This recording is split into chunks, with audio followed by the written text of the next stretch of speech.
actually. Okay, I was just telling you I did a podcast with it's a Sabato Sessions podcast, not a King of Lifts one, but Jurin's had me on, and yeah, Taylor on, surprise Taylor with Joey B jumping in and Ade jumping in, and Taylor didn't know I was going to be on there either. But those group podcasts, when it's all the guys in the same, or if you do one with the ladies as well, in the same weight class, there's somebody said for it. Now I've done that before. I've done it with the 74s back in 2019 when Taylor was on there. And this was like Michael, Ricky Cho, Pug. Remember Yeah. Pug? In He was a Austin. personality. Yeah, and Austin Perkins and Perk. This is Perk before Perk was Perk. Yeah. And Yeah. that was like I remember I had a before and after. Before the battle, and it was a little spicy, but nothing crazy. And then after the battle. And Taylor came on with all those medals and everything. And like it I was remember. I remember. Yeah, I remember, man. it was a moment. It was a moment. And people still bring it up. Like Taylor turns on the video and he's wearing all those medals. And he was like in all his that was like prime cocky Taylor, right? Mm. And sometimes I've tried to do a couple of them since, but sometimes people don't like, especially before the battle, people don't like necessarily going on with all their competitors. Yeah, yeah. I mean, it makes sense, right? For a lot of them, I think it's like you're trying to stay in your zone of training, focus on you. And I think some people, they if they kind of thrive off of like that conflict or even a little bit of trash talk, I think they'd be about it. But I think a lot of powerlifters, they kind of like to stay in their own mental zone and kind of talk more of their talk afterwards, which I get. I think it's way more entertaining when it's before, but whatever. The thing is, I agree. The thing is, when it's afterwards, I get it because the pressure's off, and you already Mhm. know where you ended up. So you could speak either you're speaking humbly because you didn't do so well, or if you did well, it's easier to say what you did. But going Mhm. into it's harder to like pick your shot, so to speak, and say what you're Mhm. going to do and be perhaps like it's gonna throw it's like egg on your face later, which it really isn't. Whatever, be confident. Even if it doesn't go your way, whatever. It didn't go your way. Those are still your plans, but it does add a element of a little bit of an element of tension. But as a sports fan, like if you watch boxing and MMA, and I know you're into the combat sports, the build up is everything. Afterwards, for sure. Mhm. You want to hear from the people, be like, what's next? How did you feel? Break it down for us, for sure. But the build up, that's how you build up an event, is doing those kind of things. It's uncomfortable though. It's what allows people to be more invested from the jump. Like let's use the 93s, right? I'm Petrie's coach, I'm Petrie's friend, that's my brother. Of course, I'm invested automatically. But let's say it's somebody who doesn't really know who Petrie is, or maybe they're brand new to powerlifting. They don't know about everything Keiko's done. They don't know what the buildup is. If there's a little bit of Keiko being like, hey, I'm gonna come back and reestablish myself as a 93 GOAT, or Petrie's like, no, I'm gonna show why it's me now. Like that adds interest automatically. You don't have to know what powerlifting is. It's just like, oh, what are these guys talking about? It just makes it more For engaging. sure. Yeah. 100%, 100% agree. I wish we could do a little bit more of that. At the Worlds in PA Nats and Sheffield, I've been doing the live podcasts, but rarely do I get the people before they lift. I'm getting them Mhm. afterwards, recalling the battle. They're all together. Before the lift is, I don't know, to help hype it. I want to do more stuff like that. Or even like they have in some sports where you sit down at a table and they do it really well in boxing, like a face off. And one athlete is on one side of the table, the other athlete is on the other side of the table. They're facing each other. And the interviewer or call it moderator, whatever that person's role is in the middle. And they're hosting and they're firing questions back and forth. But the lighting, it's dark. It's a dark room. You can't even see the walls behind them sometimes. There's one light coming down on the table. It's like creates the ominous tension between the two individuals and they're facing off face to face. Yeah. That kind of thing. I sometimes wonder if because obviously it was something like nationals, even shit, like you can't make the lifters do that, right? But I feel like there's got to be something we can do to incentivize it, like something like, hey man, here's $100 if you will agree to do that. Here's a contract, we'll pay $100, come in, Mm. y'all talk back and forth, like little things like that, where it's not okay. You're like SPD or IPF or Proud You're not really breaking the bank to do that, not really, because not like you're gonna do it for every weight class. but give them some type of incentive for it, right? I think that would be really, really cool, especially because it's like, I mean, I guess I'll find out when the Sabado podcast drops, like how it kind of was for them, because obviously, Joe and Jurens and I, they're going to be going against each other and whatnot. So I'm curious as to Right. what the banter was like there. But yeah, I feel like there's ways to incentivize it. Something that I think is cool is sometimes what people have done is if they won't get on like podcasts together, but they'll take kind of clips from like the lifters' YouTubes where like usually like, hey, I'm a win. This is what I think, blah, blah, blah. And they kind of put it together like that. I think that works well too, because it is still what the person is saying. But the problem with that is not every powerlifter has a YouTube channel, right? So it gets Mm-hmm. kind of tough in regards to that. And also, you want it to be natural. It's kind of like you and I have talked about this before. I think, gosh, it might have been like the second or third podcast. I feel like we've done so many podcasts at this point, man. I don't even remember which one Yeah. it was. But we talked about how when someone's kind of trying to talk trash, but the context doesn't make sense, like you don't really know who this person is, or it's like you can tell they're forcing it, you can tell they're not really like that. That's when it's weird. That's when it's like that's the way you have to be careful with how you incentivize people because you don't want them to fake Right. it. But when it's genuine, man, when it's legit, I always like to use Anderson Silva and Chael Sonnen, man, that type of trash talk was Dude. it was amazing. Amazing, man. I'll never forget where I don't want to misquote it, but Chael, he said something along the lines of like, like, yeah, my kids in the backyard playing with the latest toys and technology. Your kids in the backyard playing in the dirt. It's just like, I dog, know, that dude. that It is was wild. insane, bro. It's It was insane. And crazy. obviously, to be clear with powerlifting, I don't think it should ever get that personal. You should attack people's families or anything like that. But you can talk Yeah. your mess a little bit in terms of the lifting. Like it's something like, oh yeah, bro, you hit these squat PRs in training, but they're always high. Who cares? Like that's like that perfect amount to me where it's like you didn't attack his character, you didn't attack his family. It's right where it needs to be. So First off, 100% agree. And even if they did these face to face sitting at the table, it doesn't necessarily have to be trash talk so much as like if I was the moderator, I could incentivize the story to be deeper by asking, like saying something like, Marcellus, how much does this mean to you to get this win? What does the people that, when you think about the people that support you, and I will get you to talk about how bad you want this, how much it means to you. And you're saying it right in front of the guy. And then I turn to him and I say, now, how do you feel knowing how bad Marcellus wants it? What's your response to that? yeah, You both want the same thing, and only one of you can have it. And it's not even a shit talk. He would be like, "Look, I respect Marcellus, got nothing against him, but I want it. I want it just as bad." And mhm. then it'll be like, "Tell me why." And then all of a sudden, there's no animosity. I know how to, through You bring media it training, know out. how to build without. It's building without like both guys want it. They actually, as a viewer, it's great sometimes when you're like, I want both guys to win, and only one of them can. That happens Yeah, in sports, and you're like, oh, and you're like, yeah. oh man, someone's got to lose, and that's so difficult, and that's sports too. So I don't even need animosity in these face to faces or trash talk. Mhm. I could lay the table for a story that people have to see, even without animosity. Even Yeah. if it's like you look across to the guy and be like, my man, I hope nothing but the best for you, but you're trying to take something and I want it, and you don't understand what I'm willing to do to get it. And like it is that's tension. Even Yeah. that is like, whoa. Be like, I will shake your hand the whole nine, but understand you will not come between me and my goal. It's Even story that building. Yeah, it's just story building. that's good Like enough. like even simple things like if they could just take the time to like, hey, let's interview Keiko's parents. Let's interview Petrie's parents. Or even doing something like a brief clip of being like Joey as, like as Keiko's coach and what y'all been building to. Like, what does this mean to you as the coach? Like they do that in every other sport. They do that in every other sport. It's like we need to definitely highlight and show more of the personality of the lifters in powerlifting, but even the support system around them, like that matters. You get more invested, if you see like, let's say it's like, a family member of a lifter and they start getting emotional because it's like, oh, I know how much this means to him. Or like, when he first started, I didn't think power, like I was like, oh, you're just lifting weights, what's the big deal? But now I see how much that means to him. Like that stuff hits, man. It really does.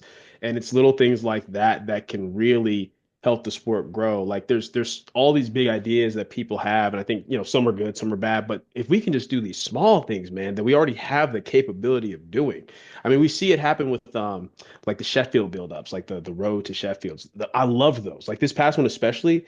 those were amazing. I watched every single one. I posted every single one because it's like you get so invested when you get to hear from them a little bit. But the only thing I said, man, that you want to make this a little bit cooler if like you just have a brief clip of oh, Ashton's wife popping up and giving her thoughts here, or Jurin's, with his kid, just little stuff like that. It makes it more real. It makes it more relatable. You know what I mean? So I think that would I be think that awesome. first off, 100%. Those Road to Sheffields are amazing, and maybe they can start expanding a little bit if the storylines include family members and you bring someone's kid. Or how Hmm. would they like, I mean, it won't work. Devin's like obviously with Big Dev winning the 120s and his baby premature the whole nine. But imagine having his wife speak to that. Imagine Yeah. having his wife like just what it means to them and the whole nine, or like when Jonathan Garcia last year was coming to Worlds and his son was born premature and he was bedside with his son saying like if you make it, like I promise I'll win you a world title. Like he was just making just promises to his son, just make it up, I'll make you proud, all the nine. And then his son pulled through, came out of the hospital, and they look at when the world championships fall on the day, and it's the first birthday of his son. Yeah. And it's Yeah. like, and it's also Father's Day. It was something like Father's Day as well. It was crazy. The alignment was insane. And he was like, oh my God, it's written in the stars. And so if you had like the wife, the girlfriend, whatever, different family members, kids, I agree. It all of a sudden you're like, it personalizes these people to be, even if you're like a massive kind of Kasim San fan, you're like, frig, I don't know if I want my guy to win, but I don't want this other guy to lose either. You're like, Yeah. you And want that that though. And that to me, in most cases, there's some exceptions, but in most cases, that's to me is when powerlifting thrives the most. When it's this thing where it's like you have your favorite lifter and you want him to win, but you want to see the other guy miss. It's kind of like let's say it's like um like Ade and Joe or something like that, right? Where it's like if you really are invested in both, even if you're like, man, I want Joe to win, but I just want it to be because he's stronger on the day. I don't want to say Ade miss a third pull or miss a squat. Like that's when the energy's good because everyone's getting what they need, right? And there's exceptions, right? Sometimes if someone plays more the villain role, maybe you're not as upset if they miss or a call gets overturned or whatever. Mhm. But in general, I feel like at least for those of us who compete in the sport, right? It might be a little bit different for those who just watch to compete, but there's just something more satisfying when it's like, hey, you hit all your attempts, you gave it your best effort, and I still beat you. You know what I mean? Like that, Mhm. that I think the energy there is different for sure. And your point about like worlds will be different to do the face-off situation, but I think if anyone can pull this off, it would be an SBD Yes. who flies you in. And if Hmm. it's a Sheffield, for instance, and they say this is part of the package, huh? Like Hmm. understand this is professional sports now. We are paying you to come in, or the prize money, etc. And whether or not that's already written into the contract or they have a little extra, like maybe we fly in extra in 4 year time, to your point. I don't know what that looks like in terms of the Hmm. media packages if they start booking you like that. But that's different. Like Worlds Hmm. is tough. I don't know if the IPF is going to go through all that, but a Right. private company like SBD is a little closer to like a boxing promotion or MMA promotion that would be like, we're going to promote our event. This is what you do when you're promoting an event. And part of the promoting event comes with this. And Yeah. you do the sit downs like 2 weeks ahead of time. You want it a decent amount ahead of time so you could chop it up. And then the week or week out, or sorry, week or week and a half out, you start dropping that kind of juicy stuff where people are like, whoa, get it going. Yeah. And they're doing a little bit. They got Jurens and Ade together, Yeah. doing some videos and stuff, which it works well. Dude, when they were on this podcast, they were getting a little spicy because when you're like friends with someone, you're comfortable to take some shots because Absolutely. it's Yeah. right. Yeah. It's You can talk easier. noise. You can talk noise with the boys for sure. For sure. What they're Yeah. talking noise with the boys, exactly. Like Yeah. freaking Taylor and Delaney. Forget they're comfortable with it. So they'll talk Hmm. some shit back and forth, but they're like friends. So it's Yeah. it's safe. It's not like it's gonna go sideways or whatever. So sometimes when you have two guys like that, and you're like, oh, they won't because they're friends. No, they might be more likely to because Hmm. they know, like, hey, fuck it, it's all sports. I could say whatever and you're not gonna take it sideways on me. One thing I noticed is in your post was phenomenal about Taylor and Joey B, like the Oh generational. yeah, you like that? Yeah. I'm not gonna Oh, I lie, bro. loved I it. was I was I was proud of that one. Like, cause. it was like I said, it was for those who don't know the backstory. Um, Michael, who works with Top Set Media, Yellow Thick Road on Instagram, he just posted that random fact, like, hey, fun fact, when Bornstein was like in fifth grade or whatever, Taylor like won his first nationals. I'm like, that's so crazy, like to think about the time frame. And I was like, oh man, I want to do something with that. But like, as far as the graphics of like, I'm not the best with that. So I hit up my homegirl Zane. I'm like, hey, hear me out. And I sent her a picture of Bornstein from fifth grade. And I just randomly asked him for it. I said, hey man, I need a picture of you from fifth grade. I sent him like Michael stories. I need a picture from fifth grade. And he was like, he didn't even question. He's just like, okay, like, cause me and Bornstein are cool, bro. Like me and Joe are boys. So it's like he's like, okay, whatever. I was like, I'm not gonna give you full details yet. I said, but I'm gonna do something with this. I said, I don't know what yet, but I'm gonna do some type of. And he's like, oh man, I can't wait to see it. So then I told Zane, I told the vision, told the idea of exactly what I want to look like, how to do it, and man, she killed it. Like it's just cool because I think it's something where it's like if you power lift, if you ref, if you coach, whatever, you can appreciate that. It doesn't matter who you want it to win. Like that type of perspective is cool. And it really shows light for both of them because, Bornstein's younger, obviously, but he's been powerlifting for some years now. But to see him go from where he was to where he's at now, right? And to almost in some cases, even having such great performances, but maybe being a little bit overshadowed by Perk when he was still like a 74, 75 to now being the man for the 83s. And then you have Taylor, who was the man, who was seen as the GOAT on so many different levels, then kind of seeming more once they have that in common, almost kind of getting overshadowed by Austin to a degree and kind of having to take a step back. And then both of them kind of being reignited in the 83s with seeing what they can do and how close those totals are. And just in regards to, dang, if Bornstein misses something, it changes the game. And they both went over the world record total. You know what I mean? Like Yeah. I remember Jurors and Ade on that talk, they're like, oh, how many people are going to go for I think like the 870 SL? I think one person does it, and the fact that two did, is crazy. It's like it's really cool. So yeah, that graphic was dope, and you can just tell from the interactions on it that people really like that type of thing. That's the type of stuff that I'm talking about, though. Even if it's not like Mm-hmm. video stuff, do more stuff like that. That's something Mm-hmm. where like you can do posts like that. It doesn't take anywhere near as much. Like Zayna got that done in like a few hours, and it was done. That's one person. Imagine what you could do with a team, like a media team. You know what I mean? That type of I stuff is loved it. cool. Yeah. Dude, I thought you guys did phenomenal with that. I reshared it. I freaking loved it. And here's the thing that I was saying on this other podcast, the Sabato one, we're now in a position only now that because we've been around for a little while. Like the first classic worlds was I think 2012 or 2013. The thing is 2012. But anyways, only now are we in a position with the classic division that you can have a generational battle because we've been around long enough Mhm. to have an elder Mhm. statesman like Taylor around, where you would only now do you have like Agatha Shitko, who I remember we were doing a podcast and she's like, we gotta hurry up and jump off. This is when Taylor did his 8:30 comeback meet, and he's like, Yeah. Taylor's about to compete, and I gotta see this. I haven't. She was like, I hadn't seen Taylor compete like on a stream. Like she was in Oh 2022, she wow. was Yeah. competing as yeah, and I'm like, Yeah. Yeah. really? Because Like because of how there's a young new she generation, is. Yeah. right? Yeah. Yeah, Yeah. and only now do we have like generational gaps where you have an OG who's still around. Previously, the sport itself was too young. Everybody's from the same Mhm. generation, the same wave. So now we have like legitimately a legend where a guy like Joey Biku, like, dude, I was a kid, literally a kid, watching you win worlds or go to worlds and win national title. Like I came up knowing who you were. And now it's crazy. Me and you are going head up, like pushing boundaries and attacking 900, and everyone's talking about it. Only now does that happen. That's why your graphic is cool. We're starting to mature as a sport. And Yeah. something that, so I thought that was good. And I totally, people love that kind of thing too. But also something that's, seeing Taylor now, so even seeing him on that podcast, remembering what Taylor was like 4 years ago, like 2021, when he was like on top of the world, and everyone's like, Taylor's so arrogant the way he carries himself. He's like, I'm the best, I'm the king, I'm whatever. Thing is, like, I love a good cocky athlete. Like, Yeah. in sports, not everyone can do it, otherwise it's annoying. Just if people hate it, they love to hate it. It's the guy you want Mhm. to lose. Like I want him like a Floyd Mayweather style, or like or even crazier would be like Ali level of I am the greatest, right?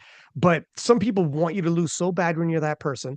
On the flip side, other people are like, it's like inspiring. You're so dominant. You're so, you Yeah. know, but the Taylor himself going from that point in time, and he talks about it. He said, like, he talks about it. He said it got away from me.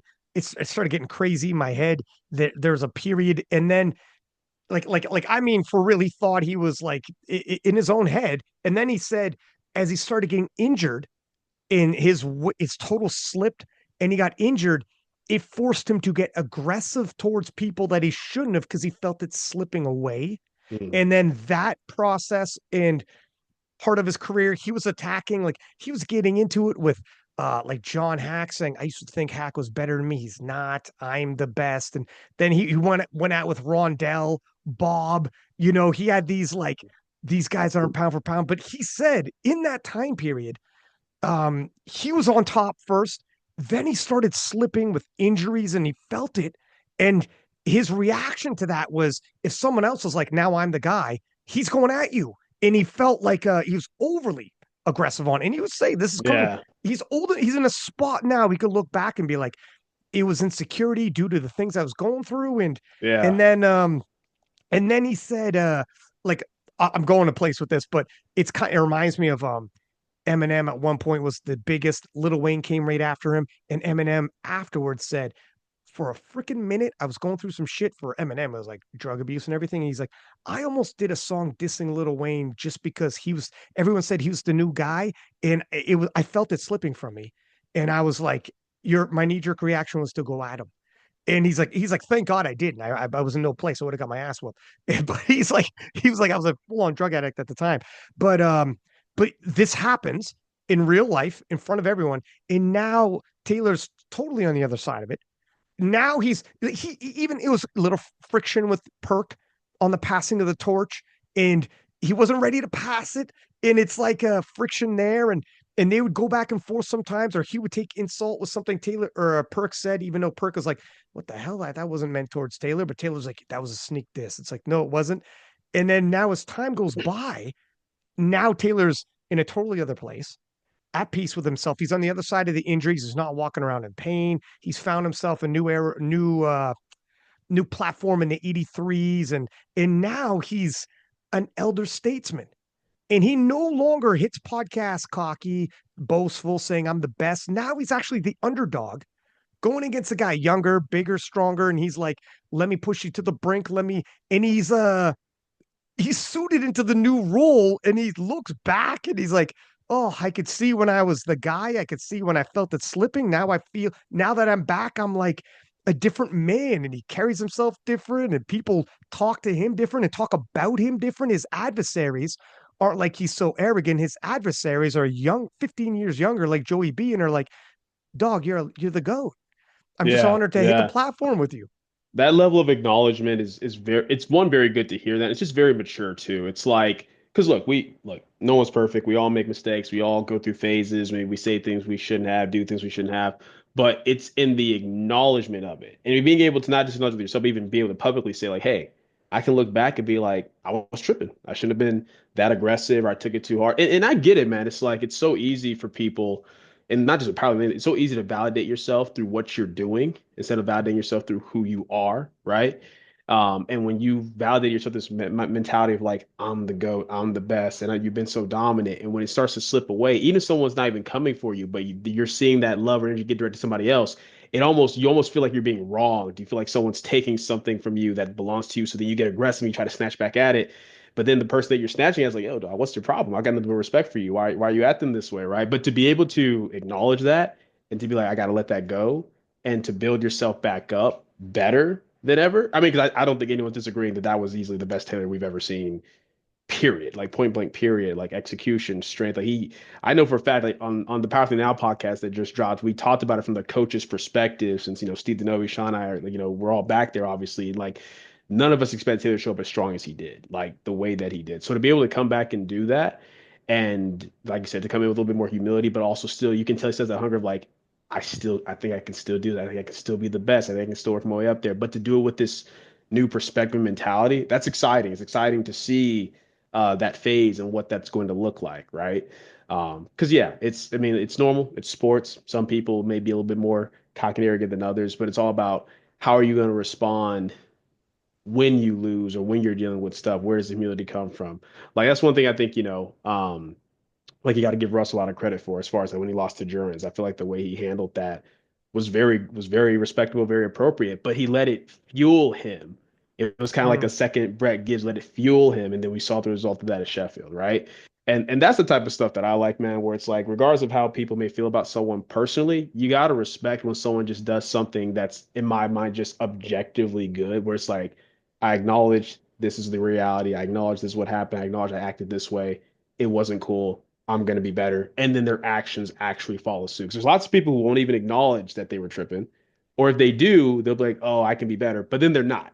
It's like they go right back in the same cycle over and over again, right? So I think it's cool to see that, especially for somebody like Taylor, where it's like, hey man, like you've got a family, you've got other stuff outside of this sport. And I think sometimes it's just taking the time to recognize that, you know what, this isn't the end all be all of everything. And funnily enough, in recognizing that, it tends to help you be better at that thing. So yeah, that's good to hear. And I mean, I'm excited to see it, man. I'm excited for the 83s. I'm excited for I'm just excited for powerlifting.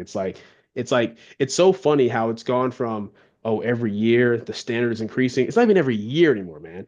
It's like every few months. Sheffield was January. Like let's Yeah. just put that total Yeah. up. And I think about this. Me and Sean were talking about how it's like, bro, if you would have gotten that third pull, which he got it to lockout before it slipped, right? It's like that would have been 870. So that would have been like three of y'all all at that 870 plus total that Russ just put up in January. And now a few months later in April, 900. It's like it's not even a year anymore. It would take a year for these standards to be broken. It's ridiculous. Yeah. It's well, first off, in terms of the one more piece, in terms of when you're in your prime on the top of it, like you're never ready for it to be over. And Hmm. it always comes too soon. You very rarely have see it coming that it's about to be over. So if it does get taken, when it does get taken from you, it's bound to. That's when you're going to get gut checked. That's when Hmm. it's going to be difficult. And to your point, yeah, 100% agree. If for Taylor to be big enough to be like, whew, yeah, yeah. I went through, I was a little too aggressive at certain points and I went at people I probably shouldn't have. It is what it is. That they're all's well that ends well. But I also like that there's something also endearing. It's almost like the freaking Mike Tyson effect of we saw him when he was young and he like literally destroy a guy and like in the first round, grab the mic and be like, how dare they? How dare they attempt to take my title with their inferior skill set? How dare Hmm. you? I took time away from my friends and family and I wasted it in this match. Like he was like that elitist when he grabbed the mic, like you are beneath me. Like, but I remember when I was a kid watching it being like I was like infatuated with it. I'm like, God, to be like that. You know, but then you see like the unraveling when things start going sideways on him. And then now he's like a wise old man who does like gets Yeah. super deep on podcasts and becomes like a national treasure all of a sudden. People he was went from being in like prison and people like he's an animal. Oh my God, like he, be careful with Mike Tyson. You got to be careful. He's on antidepressants and someone's like, why are you on these drugs? He's like, it's stopping me from killing you. He's like, you should be happy. And this is what he would tell reporters. It was like, this is Mike Tyson. He's 10 feet in front of Yeah. you. You're like, God damn, it's like scary. Whereas now he's like when he fights Jake Paul, people are like, God, I can't watch him lose to Paul, or if Paul knocks him out, I'm gonna cry. Like he's like a national treasure. Seeing the seeing someone as character wise grow in front of you, seeing the highs, lows, and everything in between. Again, in powerlifting previously, we were too young of a sport for it, and now we're seeing that's like Taylor might be one of the first goats, all-time greats in his weight class, like undisputably. He's one of our first legends that went through this whole process and then came back. And that's Mhm. what made that part of the story special is like seeing that in the maturation of him as a person, as an athlete, and all that. And it becomes like I don't know. It's nice to see. It's like a marker for our sport period that we're starting to be around long enough to see certain storylines unfold. There'll Yeah. be a, there'll be a day, dude. We're gonna see Joey B at some point at 36. It'll be, which is crazy to think, and it'll be nothing like right now. Um, but anyways, yeah, and you're 100% right in terms of the sport moving forward at an alarming rate. Freaking, we were all when Russ did what he did at Sheffield. Everybody was like, "Oh my god, what a performance by him! Hats off to him!" Like he took an L, came back, and I mean, if he took two L's, like holy smokes, like that would have been bad. I can't imagine the pressure. So for him, like in a battle of the 83s with a guy like Ade there, who we have not seen the best of yet, like No, not Ade's at all. Not at all, not at man. all. Not at all. And that's what's funny about it is like because because I got mad love and respect for Ade, mad love and respect for Joe, but it's like I do, and it's recency bias, right? Like obviously right now on paper, both in terms of training total and on the platform, Joe is stronger. There's no doubt about that. We can see that. But man, I keep telling people like, but y'all haven't we haven't seen a perfect 9 for 9 Ade, and it's not a thing where Joe can just go in and be passive. It's going to be just like it was with this one, if not more so. I would say more so because of Ade's deadlift. That's the Hmm. big thing that makes it really interesting is like because and I'm actually excited about this. I was talking to a couple of friends about this like 2 or 3 weeks ago where I'm like the only thing about Worlds at this point that it doesn't necessarily it's not that it's less exciting, but kind of takes away from it a little bit is that some people try to go more conservative so they can save pushing that total for Sheffield, which is smart. That's a smart thing to do. But I love if you're put in a situation where you can't necessarily do that. Kind of like with Austin, right? Where everyone's saying like, oh, Austin went too aggressive. Matt Gary's like, I'm not risking anything. It's gonna be the same thing with Joe and Adi because it's like you can't just assume, oh, I'll just pull this and that'll lock it in. Because we already know from Sheffield, Adi's gonna load whatever he needs to. And he might get it, man. So Hmm. it's gonna be interesting in that regards to see how that battle shakes up, and I'm excited for it. But yeah, I think to your point about just where how fast everything's progressing, where everything is at. I even think about I was talking about this on another podcast. How I'm like even just the gap in knowledge of coaches is so different now. It used to be a thing where if you were coaching for 6, 7, 8 years, and then there was a new coach who had been coached for 2 to 3. There's such a gap in knowledge, but now there's so much good information, so much good content out there that what people know 3 years into coaching is so much more than what we knew 3 years into coaching. And you're seeing it reflect in programming and in the lifters as well. What lifters are able to come in and do in their first 2, 3 years to compare to before. And obviously, there's other factors that go into like with the gene pool and whatnot. But it's just so funny to look at things from like this different perspective and context. Like I remember the first Hmm. podcast I was on here, I was oh, you're one of the up and coming coaches, and oh, let's see where you end up, and hey, you're having some success here and there where it's at. And now it's kind of this thing where it's very often you'll have like talk like oh flex craftsmanship like being in that same category now, which is cool. Like I remember how like back then like how hungry it is to be like oh we're doing well, let's keep doing it, let's keep doing it. Now I've got lifters doing like Worlds, Sheffield, World Games. And it's kind of like, for me anyway, it's always still looking like, what's that next challenge? What's that next thing Hmm. going to be? Like, what's the next thing to do? And I feel like that type of mentality is what's going to determine the type of people that stay in this the longest and get to see this generational stuff, whether it's from the coaching or the lifting end, that people were like, you just want more. You want to keep pushing for more. You're not satisfied with what you've done. And I think that mentality is really what's going to keep pushing the sport because we've seen it. We've seen the person where it's like, dang, this person looks like he's going to be the next great talent, but then they quit or they get hurt Hmm. and they just stop. Or the person where like, oh man, he's putting out all this content. Oh, he's got these great lifters on. He's gonna be like the next big coach. Then he just disappears. All of his lifters are under somebody else now. We see it all the time, right? It's like this sport is ever growing and evolving. And if you don't evolve with it, you're left behind essentially. And that's one of the things I love about powerlifting. It's such a long-term thing, but you have to just constantly, even in the now, just be on top of everything, or you're left behind so quickly. And I actually love that because it forces you to just stay on top of things and to stay engaged. I've been told that as well. Like being uncomfortable isn't the worst thing in the world because it forces you to have to change and get better. Like when you're telling yourself, if I don't start leveling up and really taking this seriously, I'm gonna fall off or fall behind. Like that you're uncomfortable, but being uncomfortable makes you have to, you're gonna start uncovering things. Um, like for and talking about coaches that are starting to really emerge, like John Song, what he's Hmm. done at PA Nats, like US Nationals, you know, freaking Anthony McNaughton. Oh my gosh, dude. Anthony McNaughton, talk about, we're talking about like Bob is a phenomenal talent, absolutely phenomenal talent, and won 120s. Anthony McNaughton, and he was like, "Don't get clapped by a 105," famously, right? Yeah. Everyone loves that line, Yeah. right? Yeah. And Anthony McNaughton at 103 totaled more than was at that World Championships last year, and it's like, holy frig, another guy emerges like that. Like we have Hmm. another monster like that, and John Song also has like Angelo Gavin, and like a bunch of his roster starting to grow, and Yeah. yeah, you see some coaches start to emerge. All they need is like a couple big hitters. Anthony Yeah. McNaughton is like such a sleeping giant. I I knew he was good, but holy freaking smokes, I didn't think he's going to out total what Bob did at last year's Worlds. Like I was not expecting that. And like, what are we looking at here? Is he like he's on the level with Bob now? He's an outlier?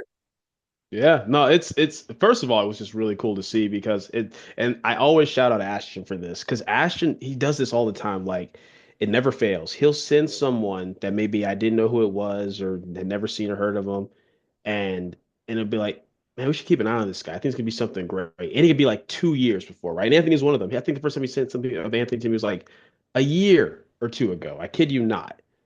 And so when it happened, everyone's so shocked and surprised. And meanwhile, I'm like, no, this tracks. Ashton called. At this point, I just know if Ashton sends me somebody Hmm. and he's like, this is someone to watch out for, I know they're going to blow up at some point. I don't know when.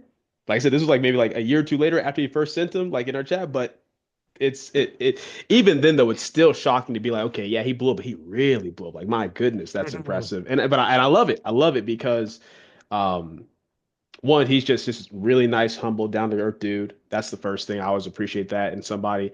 But it fires up my lifters. It fires up Ashton. It fires up Bob. It makes them want to push, and that's the whole goal, man. I'm very excited to see what he's gonna do, and it is cool because it's like it's gonna be a thing now where whatever he comes in, whatever he does, right? Like for the 105s, Ashton then is like, okay, he's doing this in Germany in June's. I got to show up at World Games. And Ashton already had enough incentive of like, okay, I didn't get to really show what I could do at Sheffield because of the pec thing. Now I've got that healthy. Whatever Anthony does, that's that extra layer of incentive, that extra like, I got to show them that I'm still here, that I'm still the guy. And I love that. I love that. I'm very big on, especially like with my top level lifters. I've told them this before. I've said this to Petrie. I've said this to Bob, I've said this to Ashton, Jamar, so on and so forth. Where I'm like, when it comes to just the what my goal with coaching on a general level, I've talked about that. But when it comes to the competitive aspect, my goal as a coach is I want my lifters to force these other lifters to either evolve or become irrelevant. That is your option. You can't just stay the same. You can't just keep hitting the same old total that got you by and got you first. Like you have to either get better or you become irrelevant. And I think one of the greatest examples of that truly was the 93s. Like to see where Keiko was kind of always around like that 890 mark for the longest time, take that year off, then have to come back and to solidify himself as the true GOAT once again to do that. He PR'd everything. He had to come in perfect execution, 9 for 9, PR everything because that's how much you're getting pushed by Peach and all these other guys. And I love that because it's like, hey, win or lose, it's a true battle. You can't be passive Hmm. with this stuff anymore. And I love it because it's like, hey, if we win, we prove that hey, you got to keep getting better. If they win, hey, we got to keep getting better. But it's all motivation, like no matter what. I mean, the fact of the podium, all of these people went over 900, right? When Gavin just only hit the 901 not that long ago, and then of course we saw what Emil and Gustav did at Sheffield, and then the fact of like on a perfect day where you're not having to go for placing, that it's like, well, dang, Keiko, Petrie, like Dom, all of them looking like, oh, they could all hit like 915, 917 if they're not having to push to this break. I love that. That is what makes it fun. It's not fun if it's like, okay, yeah, it's placing, but it's people hitting the same totals over and over again. It's fun when it's placing and you're pushed to do something you've never done before. I think at its core, that's what gets us all excited for powerlifting. Like if you ask any powerlifter who first, oh, why'd you get involved in this sport? Excluding some of this new generation where I guess they did it like, oh, social media, I want to automatically go to Sheffield because that's the thing. Most of us, it's like, I want to get bigger and stronger. That's it. It's never just, oh, I want to get this one total and just keep winning with this one total. I want to get bigger and stronger. So it's cool to see that. It's cool to see that evolution. I think Anthony's going to do something, foul in Germany. Even with the kind of quick turnaround, I still think he's going to do something foul. Um, and I want him to. Like that's the thing. I personally, like as a coach, even though and this is just part of I think maybe part of this is because like I said, I do still train and compete myself. So maybe it's a little bit more subjective than what it should be. 'Cause I think most coaches would be like, oh no, I want the 93s and like the 105s, 120s to not do too well. So that way at World Games we don't have too much to beat. No, I want them to go off. So that way at World Games, Petrie, Ashton, Bob can be whatever they do. That is what I want. That is way more satisfying to me. So we'll see how it goes. The 93s, holy shit, was that a moment, man. The Most 90s, fun I've ever had handling I've been powerlifting for 10 years. I've been coaching powerlifting for like 8 years. Most fun I've ever had in my life handling. It's not even close. really. Not even close. It's not even, and mind you, I've handled it. I've been at Worlds. I've been at Sheffield.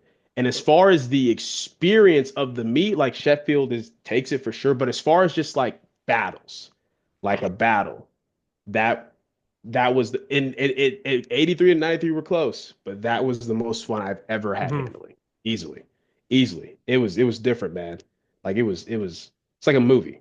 That's the best way, but you feel like you're in a movie at that point.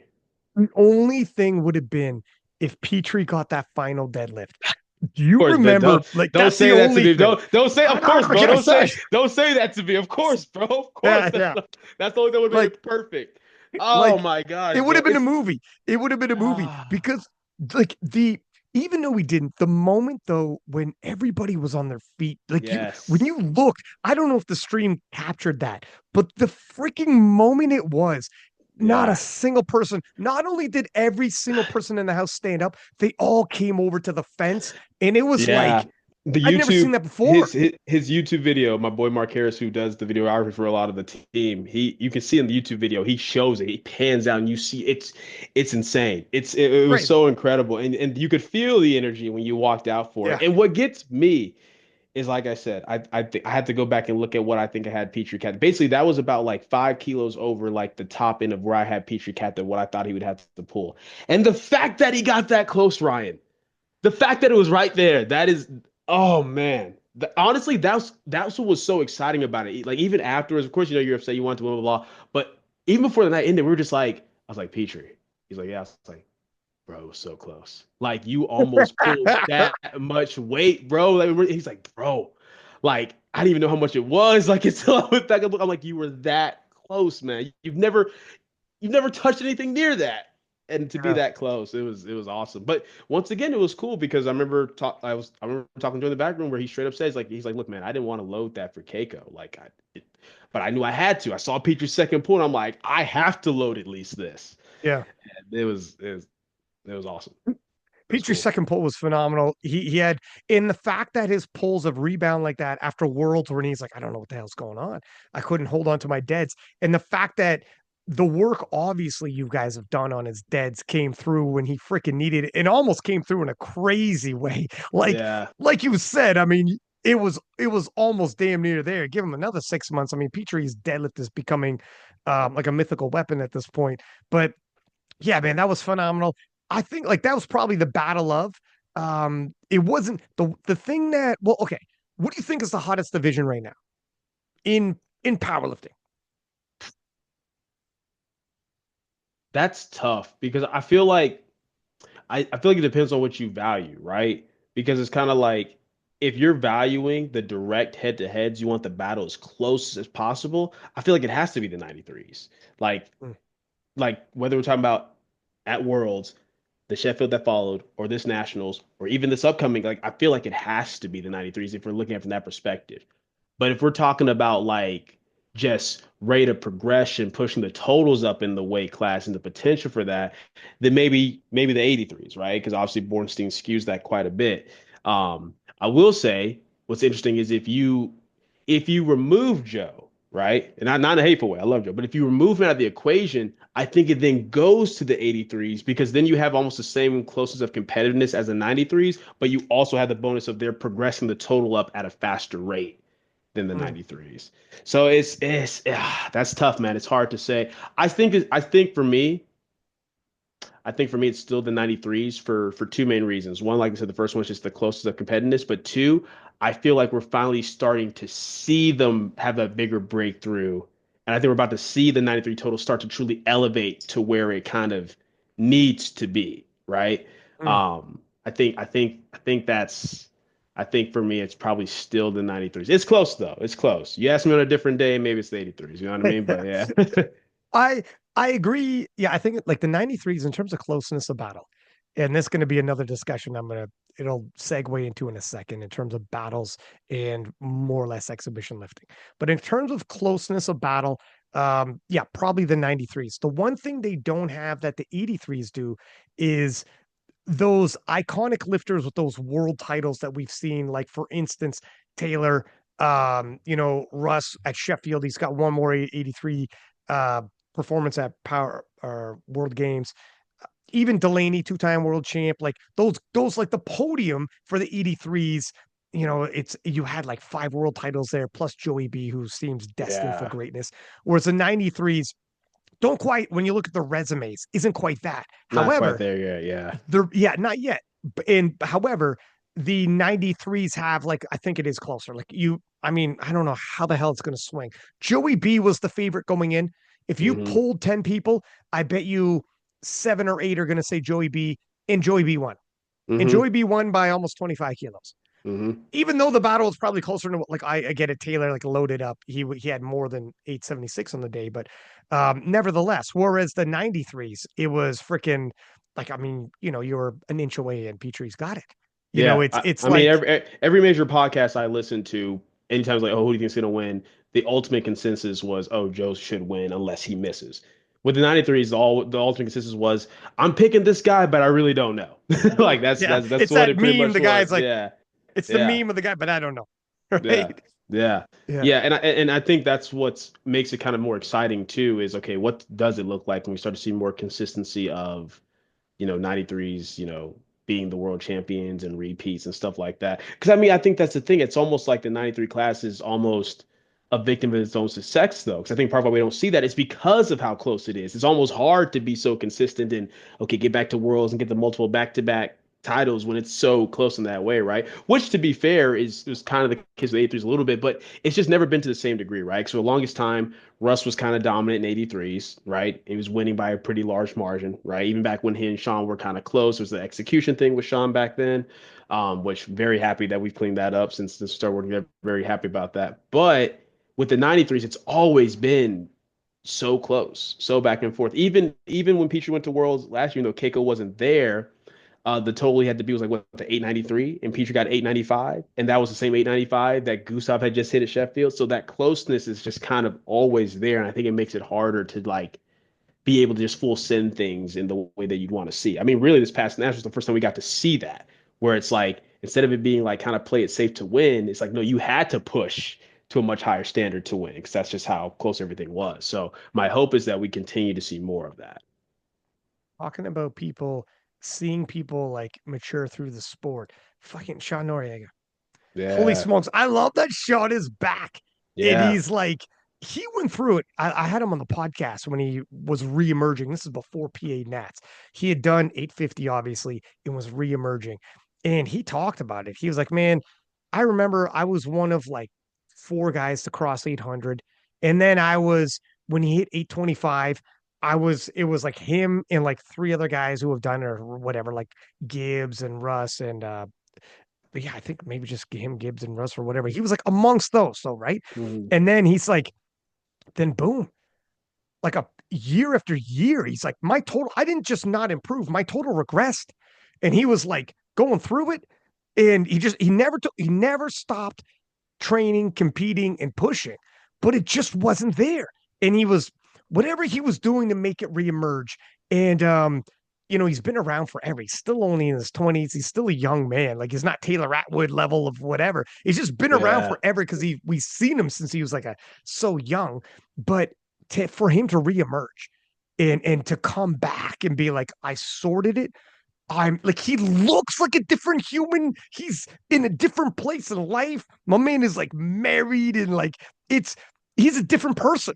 And yeah. again, it's kind of like Taylor, where you watch somebody evolve as like an athlete, as a person. He's in, I mean, I Yeah. remember 2017 when he was a junior. He was an Yeah. entirely different person. And to see it all come together. And then for him to be, when I saw him at US Nationals, it was like I hadn't seen him in years, Marcellus, like years. I was Yeah. like, Sean, holy smokes, man. And I don't know, it's different seeing him there, seeing him compete again, seeing him right up in the mix. Again, yeah, his last deadlift right to the wall with Delaney. Like this, that it's a murderer's row of people he was going to just all of them were going against. And he Yeah. did phenomenal. Sean did his damn thing and he's reminded people he's like right back in the mix. Yeah, no, it's been cool to me because Sean and I, we, have known each other since about like 2018, 2019, but we really started becoming close as friends like 2020. And to see him literally grow and change as a human being, as a person, in terms of how he carries himself, his beliefs, everything like that, it's been really cool to see. But yeah, because we started working together in September like 2023, so going on a couple of years now. And first of all, when he asked me, I was humbled because it's like, okay, this dude's been around for a long time, been coached by Joey, been coached by Steve, tried doing his own thing, was coached by the strength guys for a little bit, right? And Oh being yeah, he such, was. yeah, yeah, Oh, yeah. People dude, forget he's about that. oh like Yeah, dude, and he's then got like a Hall of Fame of coaches behind him. exactly, and then being a high level coach himself, right? And just like I said, like you could tell he was doing, like, so when he came to me, he's like, look, man, I've tried this, I've tried that, I've butt heads with coaches, or I've tried doing this moments like you say jump, I'll ask how high. I will give you feedback as you want. He truly came in as just like, I'm the lifter, you're the coach. I'll give you what feedback you need. Like, I'll trust whatever you tell me to do. Let's get it going. Let's get it done. Especially with the squad. That was a big thing for him. And honestly, I'm not gonna lie, man. Like, I think we both felt the same way. We're like, we were on top of the world after his third squad alone because it's like first of all, in December, like December of last year, right, when he hit the 850 and went 9 for 9, I made a joke. I'm like, I could retire from coaching right now. Like, I got Sean to come back and go 9 for 9 and PR the total. But it was so much more satisfying to do it on the national platform to PR his total again on an 8 for 9 day with the potential for 870. And it's just been good to see, man, because it's one thing to talk the talk, but Sean also walks the walk to come in with humility and be like, hey, whatever you want to try, let's do it, let's do that. And when he gives feedback, it's like, hey man, here's just how I'm feeling, here's what I think, but you take and do what you will. He truly lets me do my job. And even on game days, it's like, hey, here's what I'm thinking. So I feel like you make the call, he lets me do my job. And I think it's great because we get to see what Sean can do when he's just the lifter, when he's not thinking, he can just go out and execute. To break the plateau of years of his total, but also like just the squat and to see like, man, we're doing this and we have room. It's very very exciting and it just shows once it's kind of like the Jurgens moment, right? It's like you can be at this for so many years and people can just write you off and you just don't know where you're going to be if you just stay consistent and keep it going. And I tell people all the time, it's like because I can sit here and be like it's like, oh yeah man, like the programming, I've done this, I've done that, and I'm never going to take away like from what I do as a coach, but at the end of the day it is Sean's discipline, his tenacity, his dedication, and even the humility to be like, hey, I need to just try something I've never done before. Like that's what allowed him to get where he's at because he never gave up on himself, right?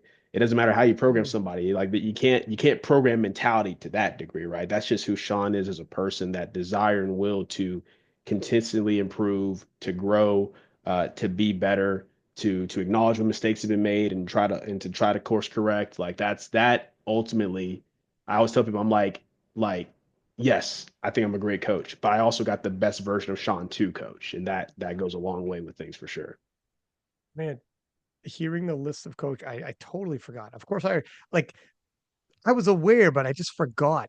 He literally, you were like the last guy. He's probably looking at you like, my man, if you can't do this, I'm I'm done. I'm done. It's That's what's it. funny. Johnny Candito actually legitimately said that to Sean. He actually said that to him. He's like, look, man, I'll be honest. I think Marcellus is the move for you. And if he can't do it, you just quit. Get He's like, done. I'm starting to think it's you. It's not them, it's you then. Like, Yeah. Rick, but Yeah. how did you like how did he come back? How did this turn around? Because it was when you look at his open powerlifting, man, I don't know what the heck was going on. Obviously Yeah. injuries. There is injuries, there's more to it, but still, like how did Yeah. you bring him back? So there's a few things that go into it. I think honestly, I will say this. A lot of it comes down to because, for example, there'd be times where Sean would have very strong performances in training, right? But then it'd be a thing where people be like, oh, he's just not executing on the day. or oh, his technique looks like this one day, then looks like this the next, always making changes. I'm a big believer in, even though yes, you want someone to be consistent with technique, someone is more prone to being consistent with technique when they consistently feel the way they're supposed to, when they feel good, right? I think a lot of stuff with Sean's programming before was there was almost too many inconsistencies. Like, oh, sometimes I feel good on the Monday squat, sometimes I feel good on the Wednesday squat. So my whole idea was like, okay, first of all, I want to make meet day as mindless for you as possible. So it's like you're doing SBD days. SBD days are not anything magical by any means. It's not something anyone has to do. It's all about your training frequency and stuff. But I'm like, with the amount of times you bench a week already, I want you to just I want meet day for you to just feel like another training day, like your typical week 4 SB on Saturday or Friday, whatever day it may be, because it's less for you to think about. And then it's like when we first started, I told him, say, hey man, look, here's your technique, here's how you squat. You know, like you found that you're best with a little bit of extension and not overly aggressive brace. I'm like, do not change that. I don't care how you feel randomly on your third squat day. Don't change it. I'm like, I'm telling you, if you do, I'm calling you out. Do not change anything. Trust that you're going to have some days that feel better than other, but the main day, the primary is supposed to feel good. Trust that it will elevate week after week. Just give me that. Give me that for 3 blocks and watch that happen, right? You Mm. start getting consistency. You start feeling good with that. And that was the biggest thing. It's like we're gonna have predictability and we're gonna make very steady, gradual change. We're not making all these drastic changes just because you felt off one day or another. It's like until we know that this isn't truly working, we're gonna be consistent with it, right? So consistency of programming was a big thing, especially with the squat. And I think it was some of the late, like it's some of the, like the least aggressive squat program he's had before. I think he was so used to thinking like I gotta push everything so hard to get it going. I'm like, we'll push the primary day top set the way we need to. Secondary day, we're gonna pace it, and then your third day is just gonna be nice, easy skill practice. And the big thing is like controlling his volume. So his top sets are still RPE based, but he has a sign low for all of his back downs on his primary day, all his back downs on his secondary day, and his tertiary day. 'Cause I'm like, Sean likes to push. So I need to be the one that controls how hard he's pushing this volume so that way he's staying healthy and keeping that momentum, right?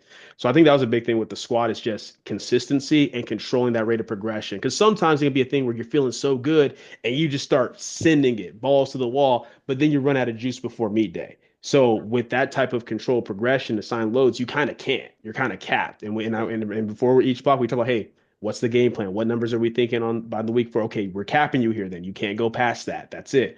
And controlling that rate of progression for a squat. With the bench, a big thing was just time of figuring out, okay, you've gone from this super big arch, soft touch bench to now you have to sink and whatnot. What's healthy for you? What's tolerable? What type of accessory work do you need to kind of help bridge that gap? So that was a big thing with that. It's just when you change your technique completely, you got to find kind of new responses which you can handle. And the deadlift, man, the big thing had the double up was having him pull sumo 3 times a week. Like that was the big thing. Because with so one thing that was consistent among all the coaches he worked with, Steve, Joey, TSG, me, if we got Sean squat and bench going really, really well, his deadlift would be so inconsistent. It would be this thing where it's like, okay, it's working like really, really well. When you make a change, you get this temporary change for a block or two, and then it just stops. No matter what, we add volume, we add intensity, we add this. So I'm a big believer. I'm like, okay, well, if you've maximized volume on both days that you're training, if you maximize intensity on both days that you're training, the only thing you can then do is increase frequency. I'm like, that's the same thing I would do with somebody's squat if they're squatting twice a week. It's the same thing I would do with somebody's bench if 3 times a week's bench, I'd add a 4 day. So it's like, why not a third day? And the mentality behind it's like, oh, you can't recover from that. But once again, like we know better now. We know that the idea that, oh, deadlifts are automatically more fatiguing than squats, well, it depends. What are you better leveraged for? If you look at how Sean deadlifts, it's almost like him just wedging and standing up with the weight. You're not going to convince me that he's better leveraged for the squat where he has to take this super wide stance and really wear on his hips and stuff like that. So it's like, okay, well, if we know you're not as well leveraged for squats, but you can handle squatting 3 times a week, why can't you handle deadlifting 3 times a week when if we just control that rate of progression? So we added in the third day. It was something very simple. It's like, hey, you're just going to hit like a light single to kind of prep you for your primary day so you can train your hook grip a little bit more. Some nice, easy back downs, just get more workload in, get some more pop off the floor, and let's see how that goes. And his deadlift just gained so much momentum. We only did it for like a couple of blocks going into nationals, and his deadlifts never looked better, right? So a lot of it is just a lot of it has been like just programming changes that he's never done before and controlling rate of progression with submax work that he's never done before. But the whole idea behind it is creating consistency. Consistency leads to predictability. Predictability leads to confidence. When you have confidence, you're not going to be changing things last minute on meet day. You're not going to be having all these weird technical adjustments you need to make. It's like this is like, and then on the main thing is on his meet days, we make sure his meet days land on his week 4 primary. So that way it's like, it's just a SPD day without back down volume at that point. You do this every week 4. There's no reason to be in your head. You do this all the time. You already know what you can do. You just did this the block before. Now you're going to come in and do a little bit more. And it's been working really well. It's one of these things where it's kind of taking a bunch of simple changes, but putting them together in the right way to kind of get this more, slightly complex system that works for the individual. You would actually put out a video talking about people's like myths around deadlift programming. How some people like, oh, you can't deadlift first before Mm-hmm. you squat, and you're like, Mm-hmm. well, maybe not. Yeah. Maybe for some people, the way it taxes the system due to the levers, you're going to be straining a lot more. But for some people, like you said, like Sean, no, you Yeah. you you could. That's part of what Petrie's deadlift blew up. Because we realized we're like, okay, when we squat for whether it's because Petrie's squat and deadlifts are on separate days, but typically his squat session would come the first day and the deadlift would be the second day. And it'd be this thing where it's like, man, the deadlift's just cooked. And it's okay if the deadlift's under some fatigue and it shows up better in training, but it's just like it's always kind of cooked. Whereas when we ended up switching it to where he deadlifts first, it's like the deadlift shows up way better. We can push it more in training, which leads to a better outcome on the platform. But also because of how he does everything, his deadlift almost warms him up better for squats, and he feels Mm, better for squats. Because Petrie's deadlift and squat are very different. Petrie's deadlift, he can do like no warm ups and load his top set and be good.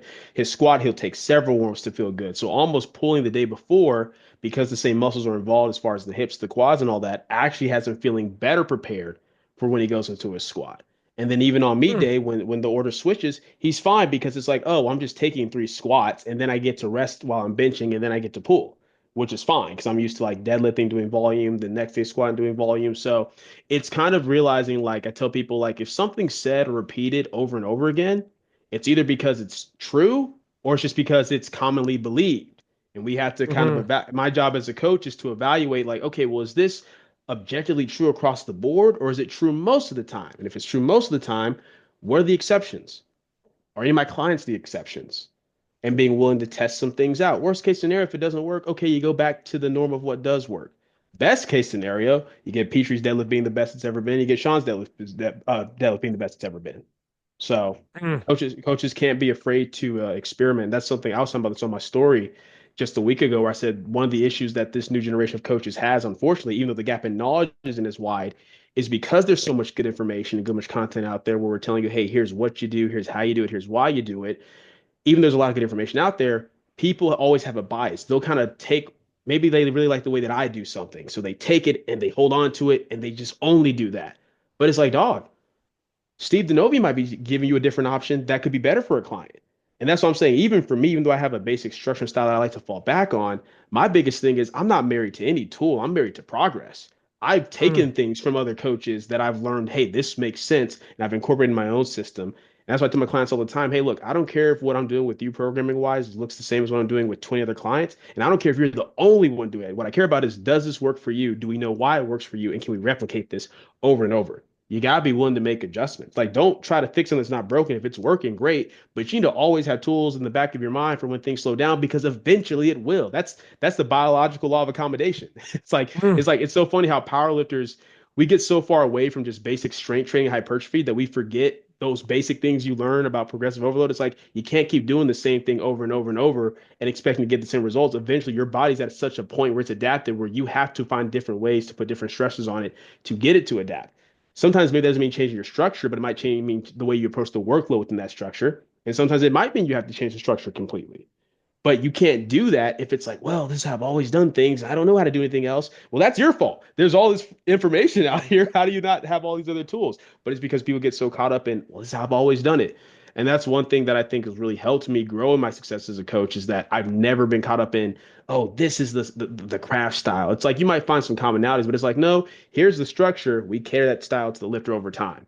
I'm open to different things. If it's like, oh, hey, I've never heard that before. Let me try that. Or even someone's like doing something that well, I think I know how that works, but let me see how they're doing it. Like, you got to be open to that. It's like Mm. being a student of the game is how you get to a level of success, but it's also how you maintain success. Because people ask me that all the time. It's like, hey, man, like a lot of coaches, they get to the top and they fall off. How do you get up there and you stay up there? I'm like, always be learning, always be open to new tools, Always be open to if it's a brand new coach where he's only, oh, who's this guy who's been around for 2, 3 years? Like, okay, well, let's see what he's saying. And the reason why I know that is I remember myself being a coach that's only been doing it for 3 years, and people maybe dismissing me because of it. But the stuff I was doing was working. It's what led to me being where I'm at now. You know what I mean? So I'm always big on like, I don't necessarily care where the information is coming from. I care about the validity of the information itself. So if you say something that's not just going against a principle that we know, like for example, if the coach is like, you don't need training volume to improve, okay, that's just objectively stupid. I'm not Yeah, yeah. listening to that. But if a coach is like, hey, maybe you could try applying volume in this way, and it's like a brand new coach, something I've never heard before, it's like, well, let me go see what he's talking about. Let's see if this makes sense. Okay, maybe I don't need to use that right now. All my clients seem good, but you know what? Let's tuck that away in the toolbox just in case. And that's how you grow. That's how you improve. And really, it's your job as a coach. You have to do that because it's not your lifter's job to stay up on the latest research and stuff like that. They can do that if they're a coach themselves, but if not, that's why they're paying you. If you get to a point where I look at it this way, if a client gets to a point where they know yourself and your system so well, and you don't ever make changes or adjustments to where they can just predict what you're going to have them do each block, what are they paying you for? Like you're Mm. not a problem solver anymore. You're not critically thinking. You're just regurgitating the same thing over and over. Mind you, I'm not saying your programming can't look consistent from block to block, but it's those subtle changes and tweaks that you have an eye for that you know you need to adjust that make the biggest difference. And if you're not doing that, then what are they paying you for? That's how I look at it. I love that you said, I'm not married to the tool, I'm married to progress. That's I'm not it. married. That's a pretty good quote. I'm married to progress, not the tool, not the strategy or whatever. It's just progress. I got no feelings towards the tool we're going to use. I have feelings towards progress, though. I need to see that. And yeah, everybody's going to have like certain base systems that you rely on, and you go Mhm. certainly when you start off. But then from there, I mean, like you said, look at Sean Noriega now is back, and you were saying it took a couple of years. You guys gain the momentum, but it doesn't happen overnight. You have to. You also have to be a little bit patient, and have your athlete has to have faith in you and be like, listen, man, Mhm. if you think I'm going to figure this freaking, I just got to. If you want an immediate change, I will have had to have gotten just lucky right off the bat. And be Mhm. like, oh, Mhm. I found it with like little to no tweaks. Okay, cool. Or like my baseline system I use is all that you needed. Maybe cool, but probably more likely you got to give me a little time. I gotta Mhm. see, I gotta start shifting things around and not just too willy-nilly. I gotta systematically attack this thing. So Yeah. yeah, I'm glad Sean was like, okay, stuck in there. Otherwise, he wouldn't be Yeah. back to where he is now. But yeah, it's true. It's true. I think a lot of coaches, I think they might fall into it. Here's the other flip side. Like if you have success with a particular system in a particular lifter and it's working for that lifter, you are like, oof, like the game is not standing still. So we do have to progress. But Mhm. also I know this is working and we're progressing. Are we progressing at the same rate as everyone else? Like, what do I change? That's when it gets tough. It's a That's when it little can be bit hard. stressful. Yeah. Yeah. And with that, I tell people, like, look, if you're progressing at a rate that you're happy with and your client's happy with and things are going well, cool. It doesn't mean you shouldn't still be learning other tools in the background just in case, but you don't have to Mm. immediately apply those tools. That's what I tell people. I'm a big believer in, first of all, if you're a coach where you're like, oh, I have no structure or style, I just, from the jump, I individualize anything. One, you're lying. That's stupid. And two, that's not good because you do need some base level thing to fall back on. What if a lifter comes to you and they've just been doing their own thing and they're not a coach themselves and they're like, yeah, I've kind of just been doing whatever random stuff. You got to have something to start them off with to get that data, right? But it's more a matter of being like, okay, no matter what baseline structure I start with or how well things are going, do I have a willingness to try something new or change something if the need arises? If the need doesn't arise, keep writing it. I a perfect example. I have a client named Daniel Jackson. I just posted this today. He started working with me when he was in high school, back in 2021. Now it's 2025. We've worked together for so yeah, like 4 years. Today was he PR'd again, right? He's PR'd all 50 blocks that we've been working together. Yeah. All 50 blocks. And we've hardly changed anything. We've had to make slight tweaks and adjustments, but just due to what he responds to, the fact that he started when he's so young and he's still growing and getting bigger, it's working great. So I'm not going to make unnecessary changes. We've had little tweaks here and there, and I'm going to keep riding that because, like, bro, you've PR'd every block for 50 blocks. Like, it's fine. But what's cool is when that eventually does slow down, because it will, at some point, it will. I already know what tools that we can incorporate based upon what feedback he's giving me. That's the way you kind of want to look at it, right? Don't change things for no reason. but don't be afraid to try something. And I'll tell some people this too, just because something's working well doesn't mean that something couldn't be better. What if you can make Mm. faster progress? Hey, when's your next meet? Oh man, it's not for 8 months. We got 2 months, 3 months to play with something new to see what happens. Worst case scenario, we just go right back to what we're doing. Best case scenario, we're ahead of the curve now. You just Mm. gotta, like we said at the start, you gotta be comfortable with being uncomfortable. That's how you progress in the sport, whether you're a lifter or a coach. I'm a very big believer in that. It's like, if it's working, great. Don't be afraid to try something new. And the biggest thing is when something isn't working, bro, you definitely gotta be willing to try something new. Yeah. What are we talking Yeah. about? Like, Yeah. you're Yeah. just gonna stall? You're just gonna stay at the same total for years? Like, what are you talking about? And to So, your point, if you haven't got those tools lined up and been doing your research, even if you don't have to yet, you know you're mhm, going to get the exactly. tools, keep learning so that when it pops up, you're not like, oh my God, let me start looking. Let you start looking now, like it's too Yes, late. yes. Now you It's so should have much already been faster. ready. Yeah, it's Yeah. kind of like, for example, if I have clients where things are stalling, we know we need to make a change, I can ask them, okay, is the weight heavy on your back? Do you feel lack of pop in the hole? I can ask certain questions, and based upon it, I already know what to change. Boom, we're back on track within a block. Whereas if you have no tools, well, now you got to go ask questions to other coaches, watch content, and by this point, 2, 3 blocks have gone by. All right, I'm back. I finally got the answer, and now your lifter's not even motivated because it's been Yeah. however long of them feeling stalled. And granted, sometimes you can be making changes and it might still take a few months. Like you said with Sean, we got to figure out, we're not just trying to get good, we're trying to be the best we can be. But that's where the buy-in part happens, right? And that's the thing. Your client will buy in more if they know that, hey, I know that Marcellus either has the answer, and if he doesn't, it's not going to be very long until he figures it out because he's always seeking that. That's what allows a lifter to buy in, right? And at the same time, for the coach to buy into the lifter, it's like, I know what this guy's capable of. I know he can do it. He just needs the right tools to be laid out before him so we can take advantage of it. And that's a big thing with Sean and I that helped. And I think part of it was our friendship beforehand is like Sean came in fully bought in, right? And I'll never forget, I told Sean the first block, I'm like, I know you are a 700-pound squatter. There's no reason you have these horse legs and can't squat 700 pounds. I said, we're going to get you there.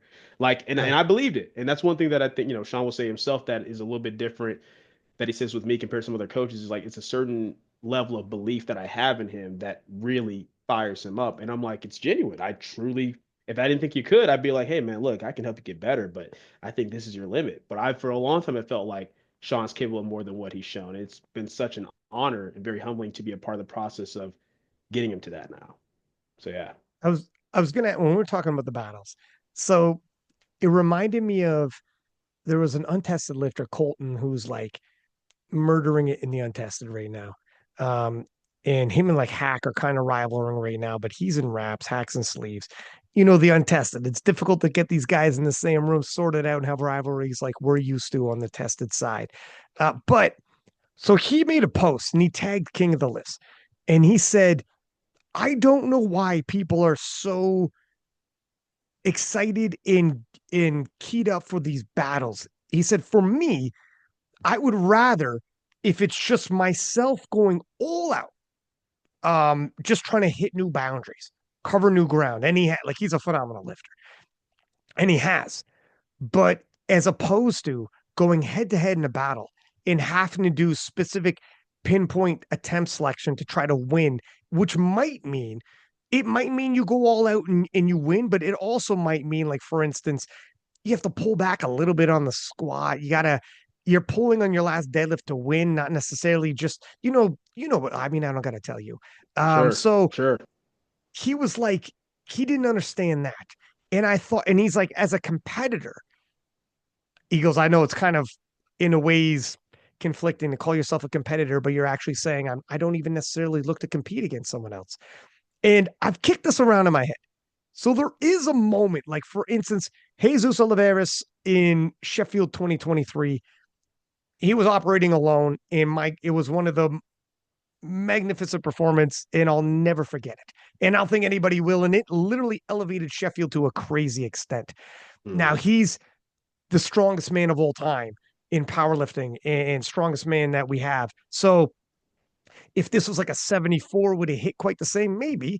I mean, to extent tailored in 2021, set everybody ablaze, and like the community was like super high on it. Maybe. But then in contrast that to like the 93s or any of these crazy battles that or major upsets like Durance Russ at Lithuania. Like that was a Hmm. moment. That was, Hmm. and it was only a moment. The total itself that Durance registered wasn't like an insane total. Russ had done more at PA Nats earlier that year, but it's because two guys going head to head, like obviously more than those two guys, but it came down to them two, and it came Yeah. down to that one final moment, and that's a sports moment. Yeah. Um, I don't know, like, how do you feel about it? I feel like why can't it be both? Like, and what I mean is, I'll even put it this way. Let's use Jesus. I think that's the best example. That's a great example, actually. I'm glad you brought that up. What Jesus did was amazing. But if he had done it, say, at a local meet with no one else in his weight class, we wouldn't care as much. We just wouldn't. Right. If he had done that at Worlds going up against people in his weight class, we would care just as much, if not more. But here's the thing about Sheffield, because he's like people describe like, oh, look, he stood alone. He was still competing. Remember, we have to remember it's about percentage over world record total. So it's not just that he hit that number, it's that bro, you're going up against these lighter people who objectively have an easier time hitting this system and you beat them. You That's true. beat He did you win beat you Sheffield. You're you right. beat You're you right. beat Taylor. You know what I'm Yeah, saying? yeah, yeah, yeah. That's true. So That's it's true. so it's like to me at the end of the day, it's kind of like I'll put it this way. Um, like the Arnold, they have the animal cage and people like lifting these crazy weights and stuff like that. And yeah, it's fun, it's cool, it's a great exhibition when it comes to maybe just random seeing like just the sheer amount of weight lifted. But man, people watch sports for competition. That is Mm, what we ultimately value. And I'll give you a perfect example. I'll give you a perfect example. It's like if we use Amanda, right?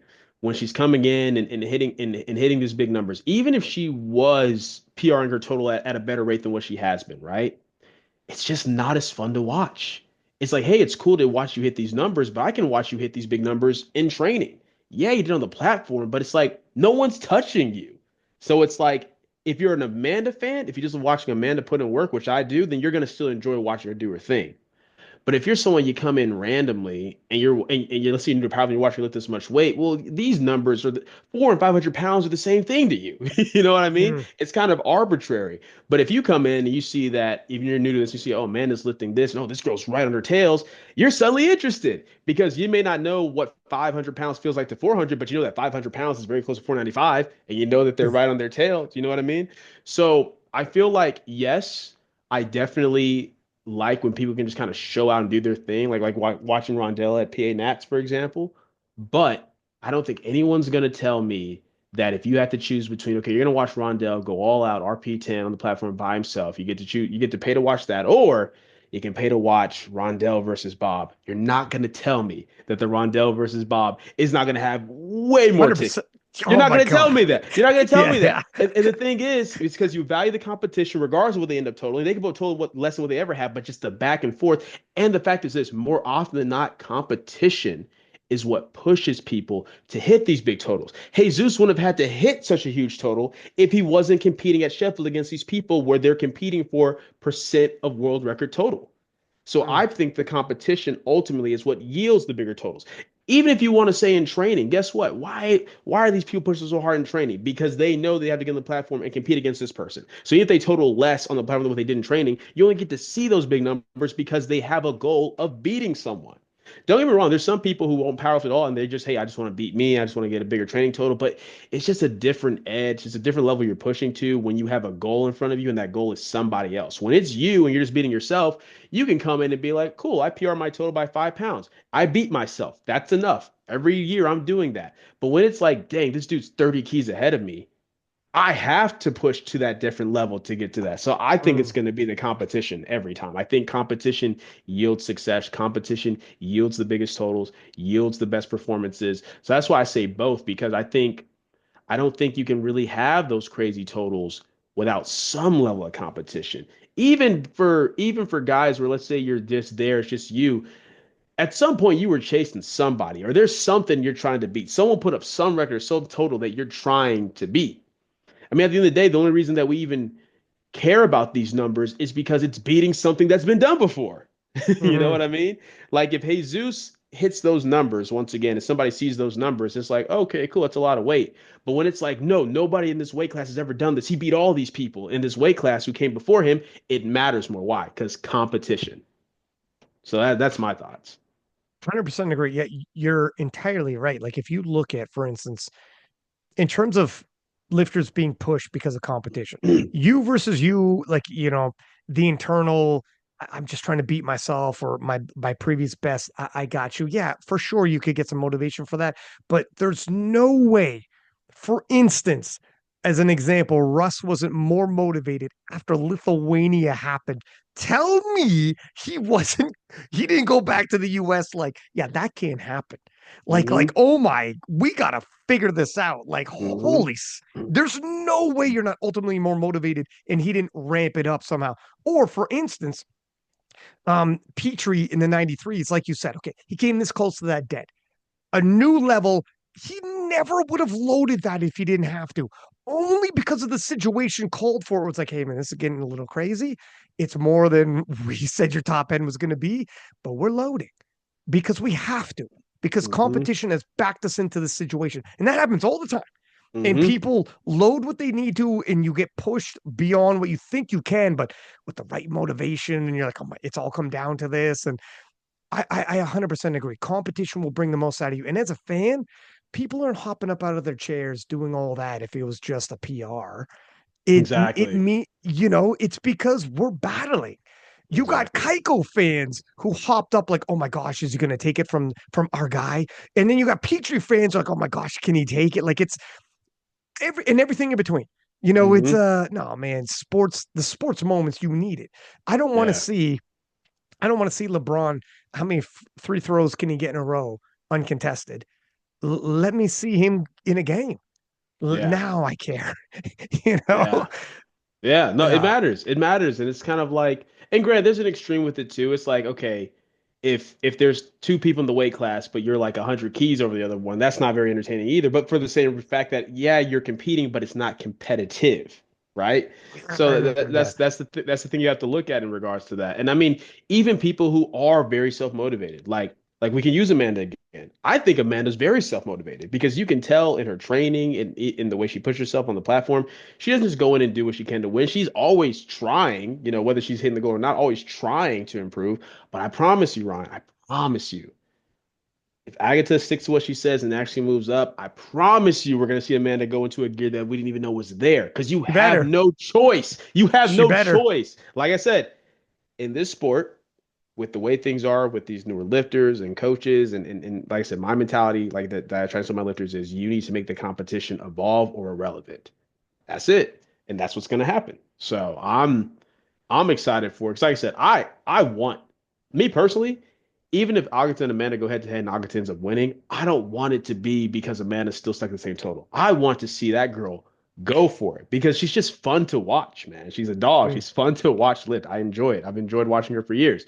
And Ogden is as well. And like I said,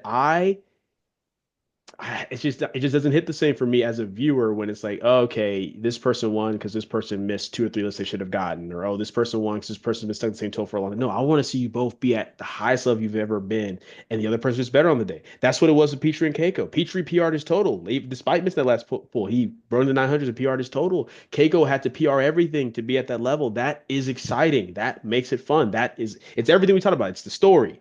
It's the competition. It's the hype for the lifters. It's against the coaches. We have to figure out, okay, Petrie's deadlift can't stay where it is to be able to do what we need to do. We got to get that higher. It's fun for the fans. It's like it's everything you want it to be. None of that happens without actual competition. And honestly, if we don't care for the competition, then why do we powerlift? Let's just bro it out in the gym. Like Yeah. why am I paying all this money to travel and pay for a Yeah. hotel and paying for all this equipment and paying $100 to my coach if I don't care about competing? That doesn't make sense. Yeah. No, for sure. And that is what's going on with the untested side is that they can't amalgamate under one banner, under one competition, under one, even like a feeder style system where you have a world championships, you have several nationals, several regionals, like Europeans or whatever, and then you end up in one spot and then you settle it. They Hmm. gotta they gotta sort that. I don't know if they will. I know back in the day they did. I don't know all the answers with it. I know some people are trying to put some things together on the untested side, and maybe they do at some point, but it's difficult. That's why when we talk about money meets, yes, I want lifters to get more money, but the glue keeping us together on the tested side is IPF World. It's because there's one end goal of worlds, and Mhm. then Sheffield's after that. Okay, cool. But if worlds ever went away, and we just had like Sheffield, and then another Sheffield pops up with another Oh, company, and another, it wouldn't we're in even trouble. work because It wouldn't work. part of the appeal of Sheffield is okay, these are all world champions. So Sheffield doesn't work without worlds. Even something like SBD Raleigh and SBD Austin, it works so well because it's like, okay, you couldn't get to worlds, but you're still competitive, so you can come do this meet. But it still only works because the goal is still worlds. So we're giving you Mm. a consolation prize for those who can't quite get to that level. Like there has to be that common goal.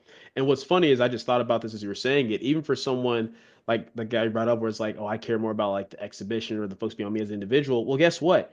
People are more invested in the individuals when they all have the same common goal. There's certain European lifters that we Americans only know about and only take the time to look up and care about because they're going against our guys. If that was completely separate, we wouldn't care. Why would we go look? Why would it matter? If you know what I'm saying? Like, so funnily enough, the collective being unified for one common goal gets you more invested in each individual working towards that common goal.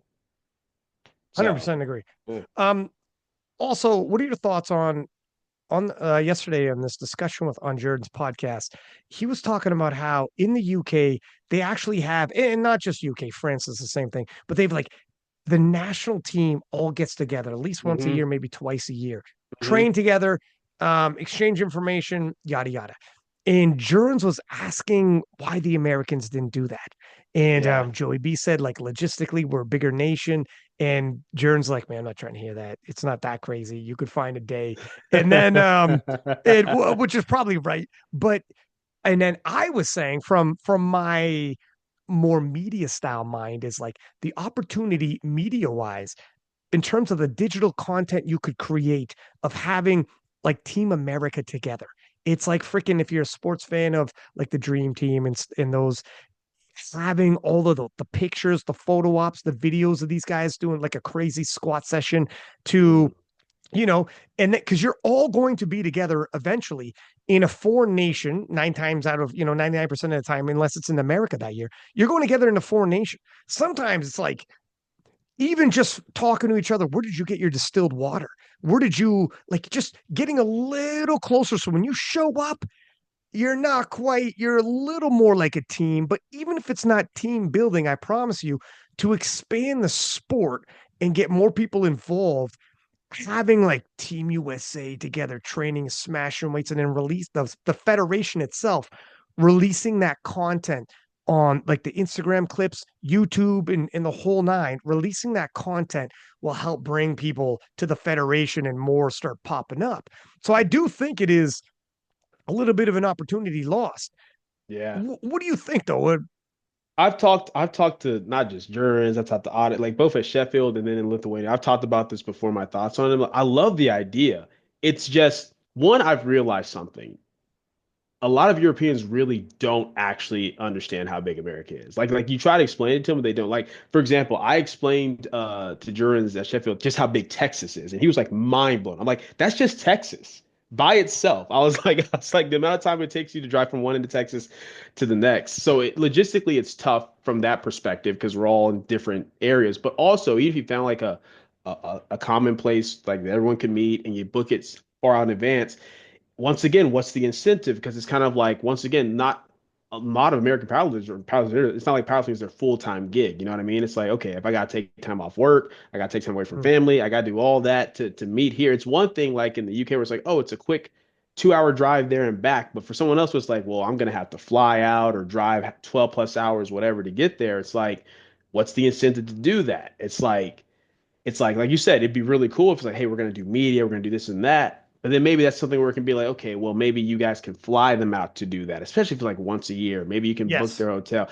That would be the key. If you can do that, cool. Because otherwise, this thing where it's like, so you're telling me to leave my usual training facility where I have all my variables in control, all that kind of stuff. You want me to leave and go this far out, not for a meet, but just for a training session, and I got to pay for it out of pocket? Yeah, That's yeah, that's tough. It's like it's not a big deal. If it's like, oh, it's just yeah. gas, a quick. for example, like the example I give, I said we could probably do something for our Texas lifters. We could all agree, hey, let's all meet in Austin or Houston or DFW. That's a quick few hour drive there and back. It's not a big deal. You can do that in one day and be good. But then it's like, okay, but what about people that are in California, people that are in New York, people that are in Carolina? You know what I mean? Like it's like you gotta you gotta find the spot for everyone to meet. You have to make sure you do this well in advance so everyone has time to get off work for it and stuff like that.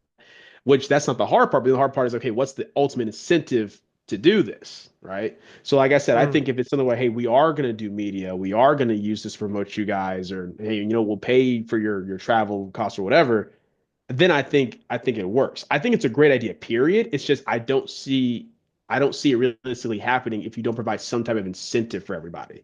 Because it's not just a quick day trip for a lot of people. You know what I mean?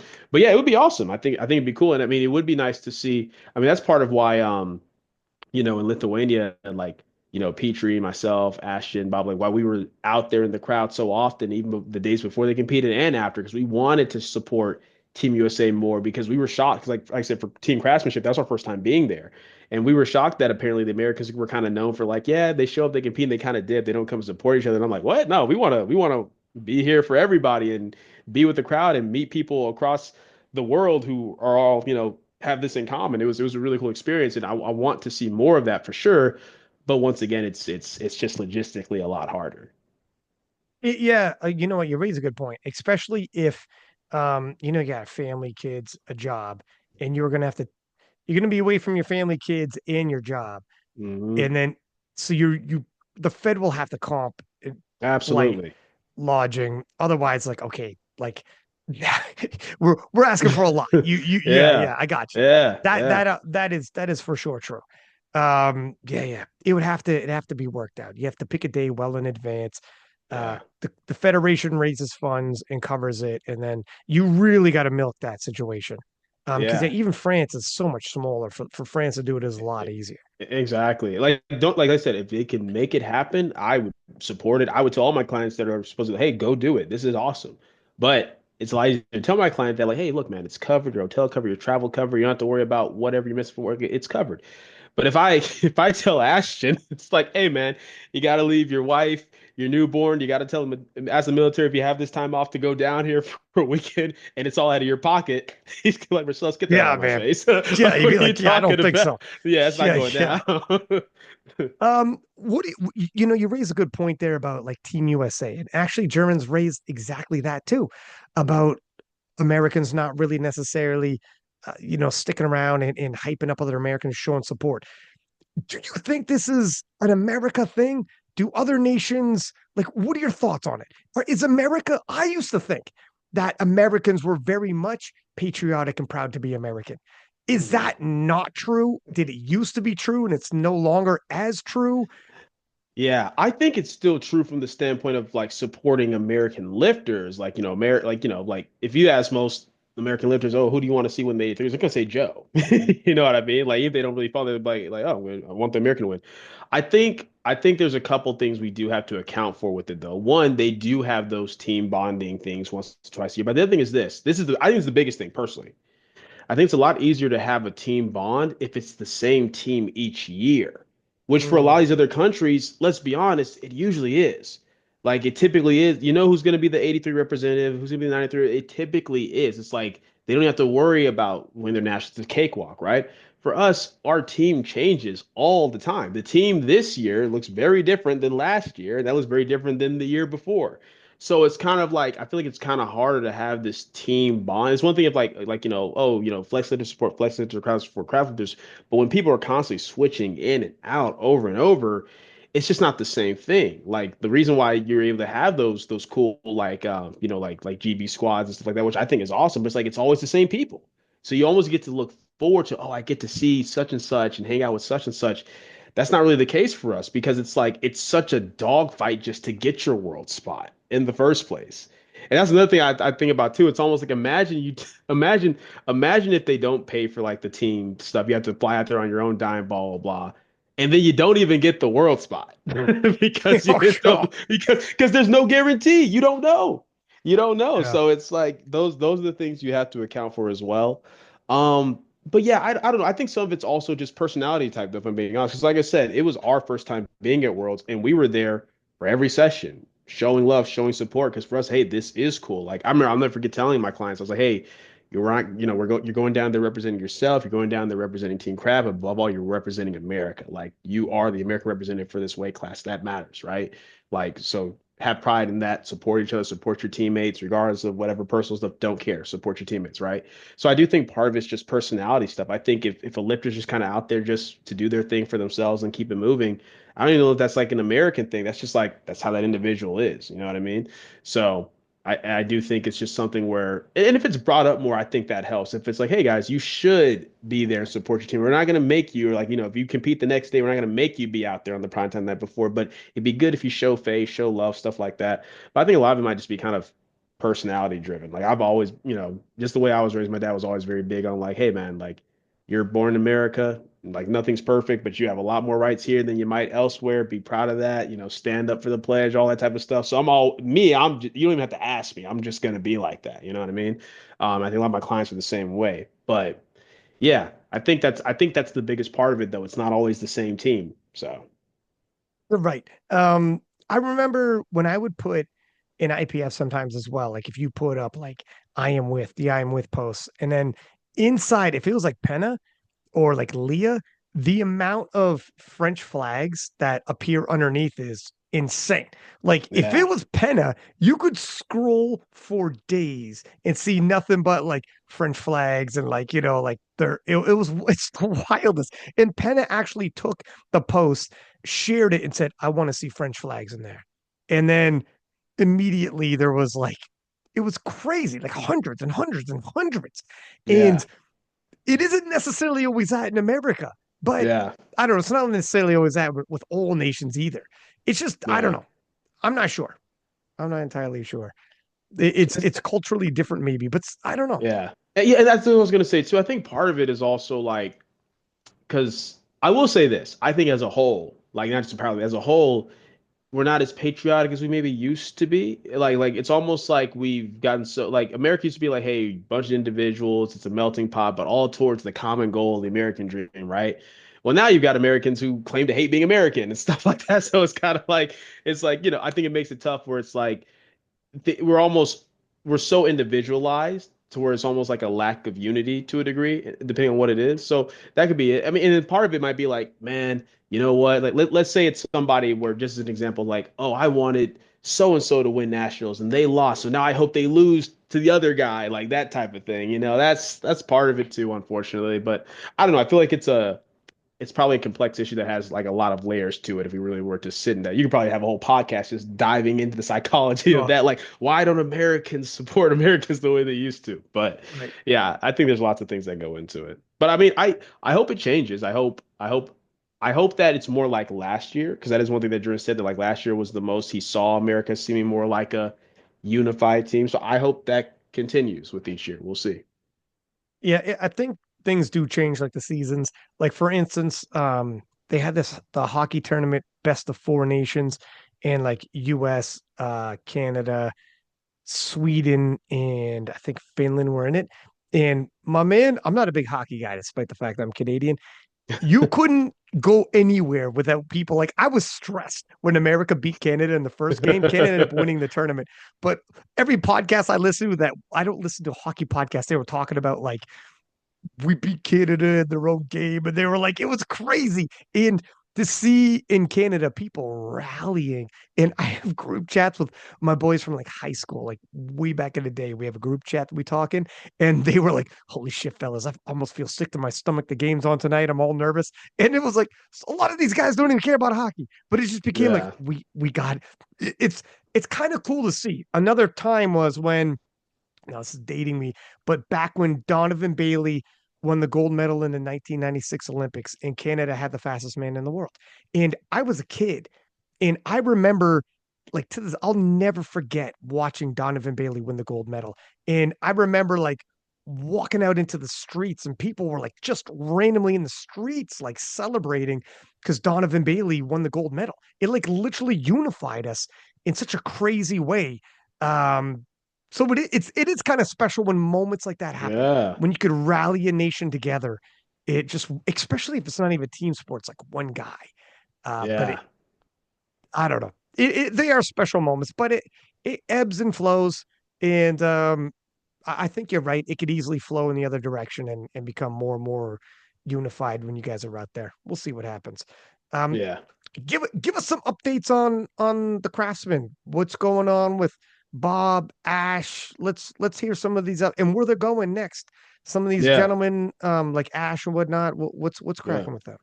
I'll start with Bob, man. Just to get asked like every other day, man. Yo, where's Bob? Is he okay? Is That's he right. alive? Oh, because he's not. Dog. Bob, He's the Bob, most Bob. interesting, He's right? Bob. Bob is great. Like I said, our communication is normal. We still talk every day. He says his training daily. He's always locked in with that.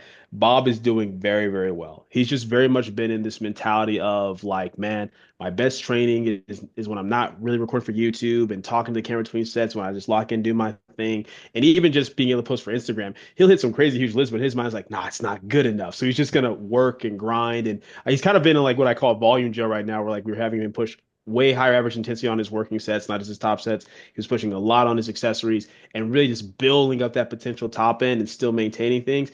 And now with these, like we're on the first of the next few blocks where he's just gonna like be kind of back to normal peak training going into the meet. And he's all I will say is Bob's the strongest he's ever been right now. I'll say that Mm, he's doing very well. Training's going very well, but like for us and in his mind, it's kind of like, look, man, I'll get back to posting. I can post anytime, but like I need to just lock in. Like, look, if I'm gonna skip out on like, Sheffield, the Nationals and Worlds and really show up at World Games, I need to really show up at World Games. Like, and I told him like, hey man, like 1,000 kg needs to be the floor. That's the type of mentality we're on, right? So it's like he's just locked in that regards. Ashton, same thing. Like, for him, it's like, okay, I didn't get to really do what I want at Sheffield because of the pec. Pec's a lot healthier now than what it's been. Um, we're getting good momentum. We found a way to pace things to keep him healthy while he's going. Obviously, he's having to adjust with being a father now, and that's something else on top of his already massive plate. But his goals haven't changed. He still wants to go into World Games and do his thing, and he's excited to see kind of what happens with the 105s and whatnot. And the same thing with Petrie. Like it's kind of nice because now they're all. It's been a while since they've all been like paced towards the exact same thing. It's been like since Worlds in Lithuania, they're all like paced towards World Games right now. Um, and they've all pretty much got the same goal, man. It's like, hey, whatever they do at Worlds, we want to be at World Games. And since we now know that, which makes sense as World Games, but we officially got confirmation that hey, world record totals can be set. Potentially looking at that for Sheffield wildcard spots. They're turned up to another level for that for sure. So as far as those three, that's what's going on with them. Um, and I'm question: honestly excited for it. Yeah, how big is Bob right now? Bob is chilling around like 109, 110 kg. Okay, okay, I'm telling you, alrighty. man, we've been on it. Like he's been eating, he's Yeah, been yeah, pushing, yeah. he's been training. Like it's been like, no, that's the You're whole thing. It's okay. like, because like we talked about before, his whole thing was like, okay, if I were to do like beforehand, we talked about it way back when. He was like, if I were to do nationals and then go to work, like it would make the most sense just to do it at 105. He's like, but if I really want to fill this weight class, which that is my goal, being the biggest, strongest version of myself, then I have to really make it count. And I was like, bro, we got to be 110 minimum by World Games. Mm, He's like, oh no, we will. So yeah, eating's been locked in, body weight's locked in, train. I mean, dude's he's the biggest he's ever been. Like I said, it's okay, it's going it's going well. It's going very well. So yeah, he's okay, he's perfect. locked in there. Yeah. What about Jamar? What happened with Jamar, and what pathway is he looking towards?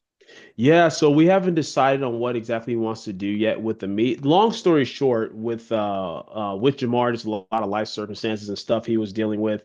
We're having to work around a lot of crazy outside variables as far as prep and stuff like that.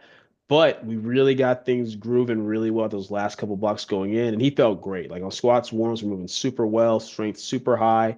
Opener absolutely smoked. So he made, what's for us a very normal jump to a second. The only thing is he just went into the hole like a little bit too quick on the second. So he lost position. He tweaked his back right there, like in that moment. So then when he came Mm, in for the third squat, much better control. Legs were still on, but at that point, the back's in so much pain, he just couldn't really fight through it. So that kind of threw things off, obviously. And then we just finished out the day as best as we could. But yeah, no, Jamar's just in a space right now where it's like he's got a lot of stuff he's having to juggle with life, stuff like that, especially once again, him being a father now and whatnot, and just juggling different things as far as work and life stresses and whatnot. But It's Jamar, man. He's not done. He knows he's capable of more. He's definitely not going to leave things on the note how they went with nationals. Right now, it's just kind of, he's just focusing on kind of like, okay, let's keep building, get things fully healthy, and then kind of just wait and see what type of meat's going to show up, try to set himself up for the following nationals. So, He's got to yeah. take that squat world record. He's got to make a Yeah. national team, man. Yeah. Somewhere, like NAPFs or And something. that's what I've always thought about, man. I'm like, man, if not Worlds, NAPF or something for sure, just so we can Yeah. officially. It's just one of those things where like the squash is too good to not be able to do it. You know what I mean? Yeah. So yeah, yeah. We'll see how Even things even show an with that. even an Arnold Classic, if they got one and it's IPFs like a European or whatever, head over there, take a freaking world record. To Yeah, have that on your resume and like that, then that's yours. Like his squat is fantastic, and he's got to find his way. There is where there's a will, there's a way. He could find his way over there. Europeans have yeah. freaking Euros, worlds, Arnold UK. They have so many avenues for world records, That's what I was and saying. I wish we had more of that over here. I really do because I mean, one to me it just makes sense. There's just too many high level lifters that aren't going to make the world's team every year because of how competitive it is. That almost just have nothing to do after that. Like I'm glad we have Mhm. SPD Austin and stuff like that. I'm so glad that that's the best we're getting. But it's like we need more than even just NAPF, because it's like it's I mean, we can use the 83s, for example. It's like, dog, you get you're telling me so like, okay, so Joe gets to go, but then it's like, okay, Taylor, Sean, Angelo, Chandran, Chris Perez. It's like they're just sitting Yeah, there like, all right, guess we just build until next year. You know what I mean? Like I yeah. wish we had more of those opportunities. But what I will say about Jamar is like there's this mentality, like I said, if there's a will, there's a way. We'll figure something out eventually. It's just about what opportunities are objectively available to us to go through that route. That's the biggest thing. So we'll see. But yeah, but that's where things are at with Jamar right now.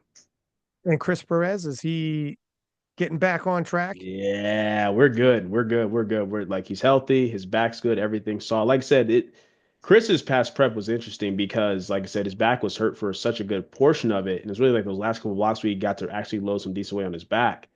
Um, but what's crazy is during that time we got his legs crazy strong. Like even when he couldn't squat, I'm like, you're belt squatting 3 times a week. He was like Oh doing wow. stuff like that. Yeah. So and then bench still was strong.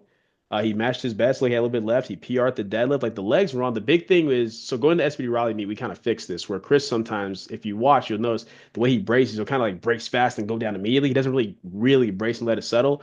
And going to the SBD Raleigh meet, we really fixed that up. But then since his injury, because he didn't have as much practice with the heavyweight on his back, he started getting a little bit anxious. Like he smoked his opener, but on the second gets a little bit anxious, doesn't fully brace, comes down, feels the back give a little bit. So now we've really worked on it's like, okay, we've adjusted his stance a little bit, especially now being in like softer sleeves more consistently. We're really emphasizing his bracing, just really building up the muscular tissue around his back. And it's going great. Like this past block we just finished went super, super well. So we already know Chris is capable of so much more as long as he's healthy. So now it's just, and that's the thing. It's always frustrating when something like that happens, like especially when it seems like it's like a random injury that almost comes out of nowhere. But I always take it as like, okay, it's an opportunity to learn, opportunity to evaluate, and we always do. Now from here, we know not only what gets him strong, but how to pace it so he stays healthy. So now we can just build some more momentum. So he'll be competing again. I want to say at a meet in his area in September, and we want to pretty much use that as a meet to show like, hey, this is where Chris is really at, and then set him up for the following nationals afterwards. So Chris is a good guy too. he's a He's a great guy, nice guy. He's one of great guy. powerlifting's nice guys. Yeah, I hope the Yeah. best for Chris. Quick question. Do you think 2025 will see Bob Matthews versus Rondell Hunt? Well, probably not for 2025. I don't think so. The only reason I say is because I could be wrong. I believe there's a meet. The company Advances, I believe, is hosting it or sponsoring something like that. And I think they're going to have Rondell want to do that meet. And I think they want Bob to do that meet, but I think it's only like a month or two after World Games. There's no way Hmm. that Bob's gonna like jump out of that type of performance, especially if he goes what we want and be recovered enough to do something like that. My hope is that we for sure see it in 2026 because I mean, like I said, it just sucks because, like I said, well, even when Rondell did PA Nats, by that point the roster was closed and we already like were done because we're like, okay, well, IPF Trinidad or whatever decided to bring Rondell back after their nationals, so it's like, okay, we can't go to Worlds and battle him, so we're just gonna stick to our plan to build into World Games. But since he's now no longer under the suspension, all that type of stuff, like my hope is that okay, cool, he'll be able to do their nationals in 2026. Bob can do ours, and then we go to Worlds and see what's what. That's the hope. But honestly, man, I know everyone really wants to see it. But here's my thing: I always tell people, I'm like, don't you want to see it when they're both really at like their best? Because it's like Rondell, I want Rondell fully healthy again because I know he's been dealing with a few injuries and stuff like that. And Bob is finally not a 105. So Mm.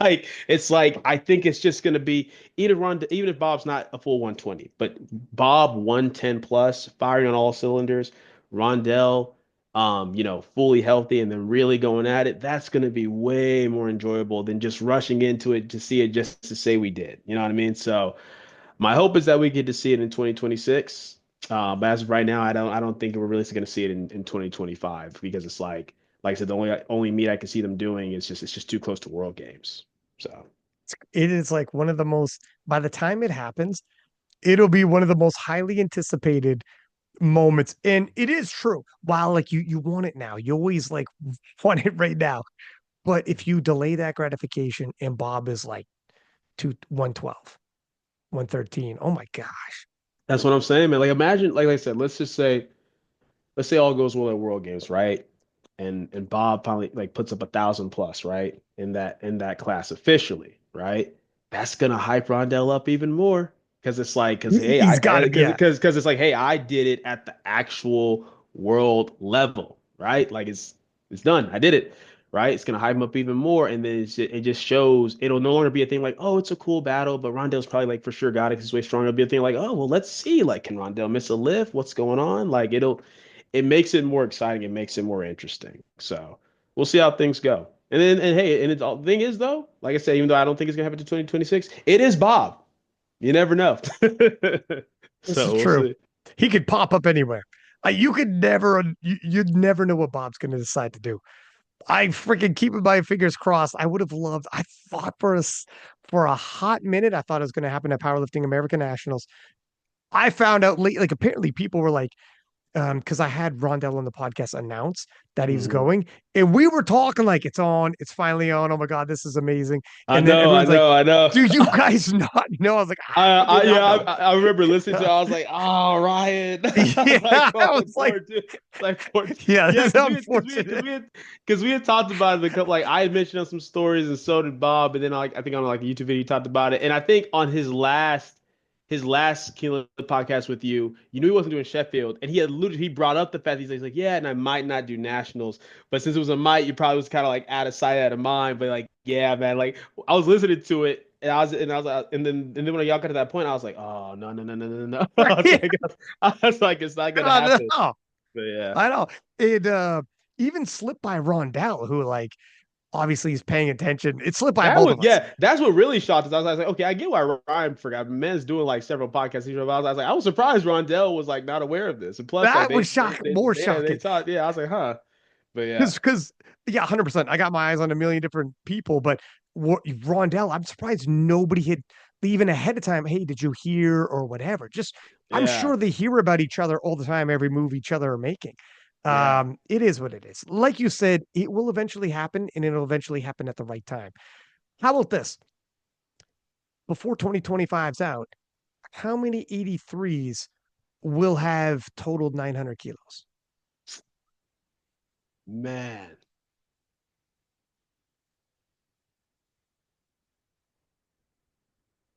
Ah, man, that's tough. I want to say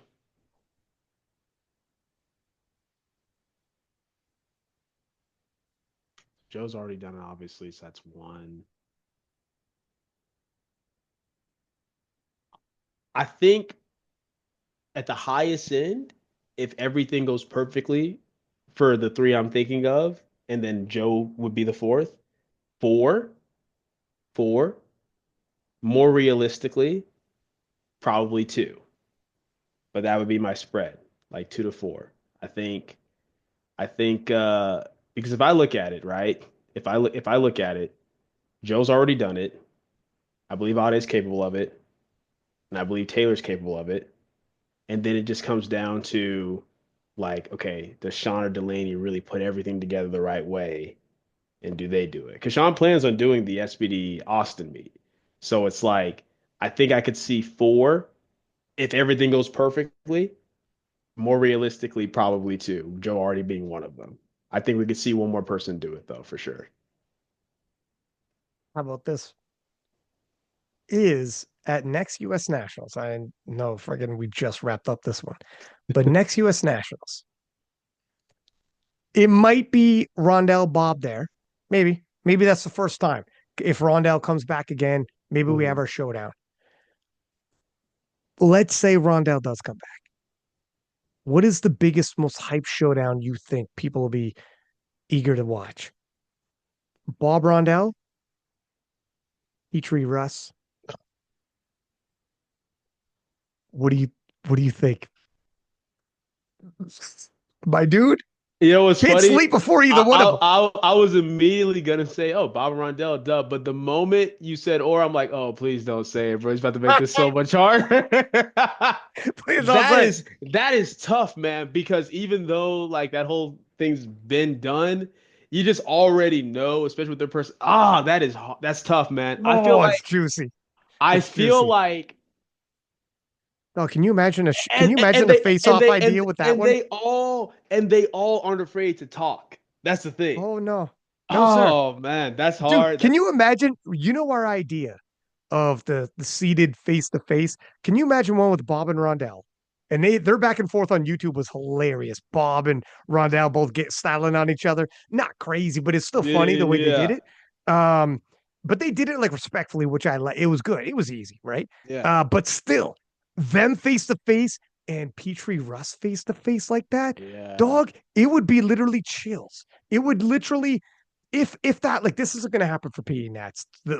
But anyways, if it did, to hype up those showdowns, are you kidding me? Bro, Uh, it I've got some graphics in my mind going already, like the it Taylor would be Morris episode. crazy. It I'll would be say this. crazy. I think locally, like here in the States. I think Petrie and Russ would be more hyped up for sure, 100%. Americans love our drama. We love our beef. We love the pettiness. I think for sure. Internationally, I think probably still Bob and Rondell, just because of the sheer totals and how known they are internationally relatively. So, but it's tough, man. I don't even have my answer for which one. I I know. mean, because I obviously I coach Bob and I coach Petrie, so I would be hyped for both. But that's that. You've asked me many questions, Ron. That's probably the toughest one you've ever asked me in all my years on this podcast. I have no idea, man. I don't know.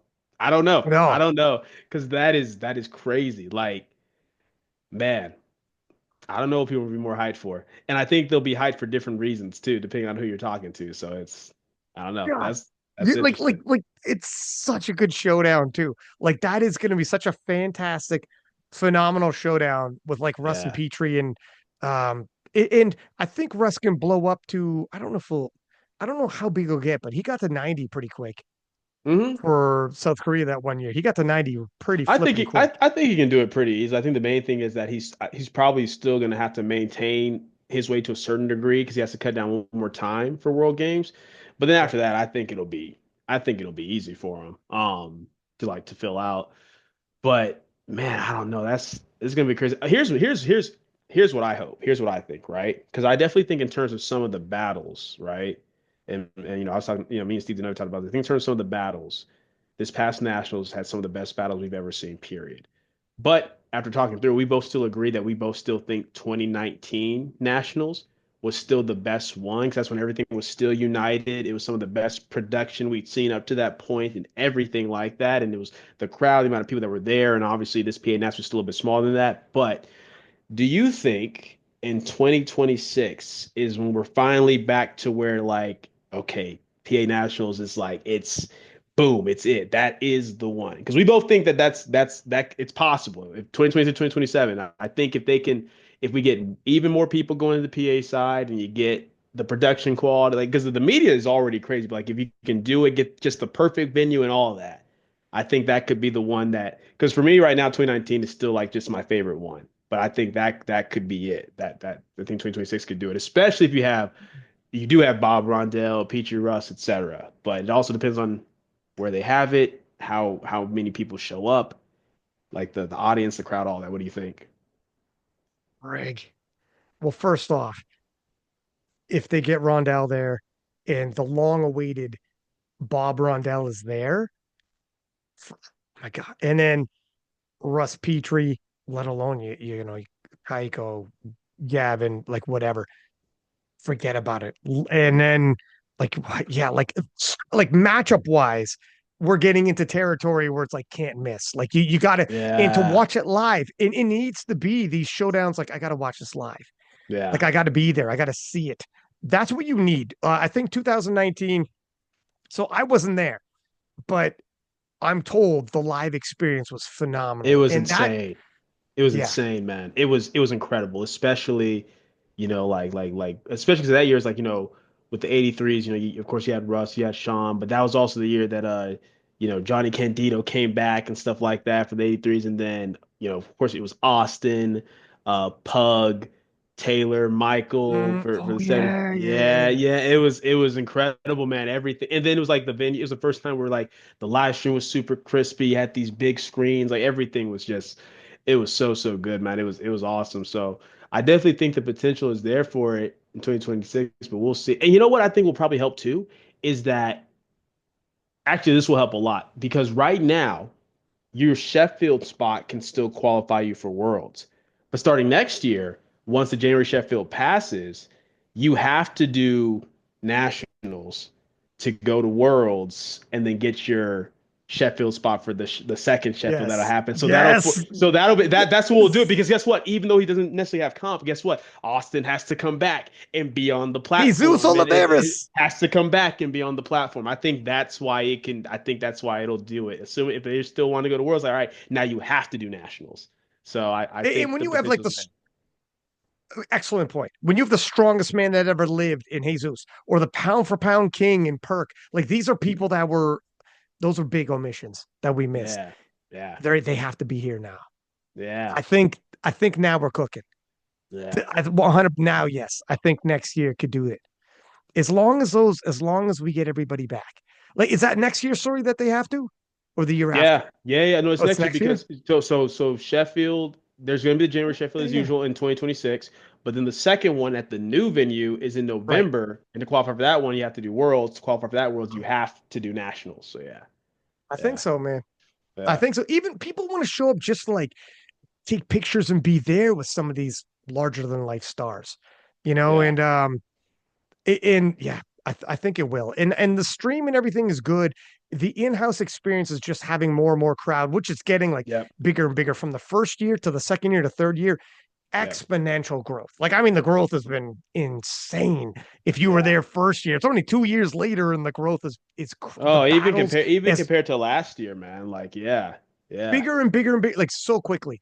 So year over year, the growth has been phenomenal. So yeah, I think for sure. And if it's SBD doing the stream, obviously they do like all the other streams. They know what they're doing. They could capitalize. yeah. So I think so. I think next year is when it's full send. The biggest it might eclipse 2019 finally. I hope so, man. Because like that's the thing that was cool about this one. It did feel like the first time in a while of truly having everyone kind of be there, but everyone wasn't fully there because some people didn't have to do nationals. So That's right. Yeah. next year cleans that up, and that'll be good. I think it'll also be cool too because at that point we'll get to really see because like I said, a lot of these guys they're like Austin, Jesus, Ashton, Jamar, they're all new fathers or will be like new fathers soon this year. So they'll all have had time to kind of get used to it and get acclimated. Because I know from experience, like I'm having a daughter and wife's pregnant with our second child right now. I know there's a transitionary period where you're kind of trying to find your groove with everything, your training and all that. But once you find it and you get to kind of start getting back to normalcy a little bit, that's going to be good. And they'll all have had that time by then by next year. So I'm excited for that as well. What I might also do, speak to Keller Mike Z about obviously we had the guest spot for Rondell, and you can only have so many lifters go to world championships. And North Americans, unfortunately, it's the same bottleneck situation where you can only have so many lifters on that national team.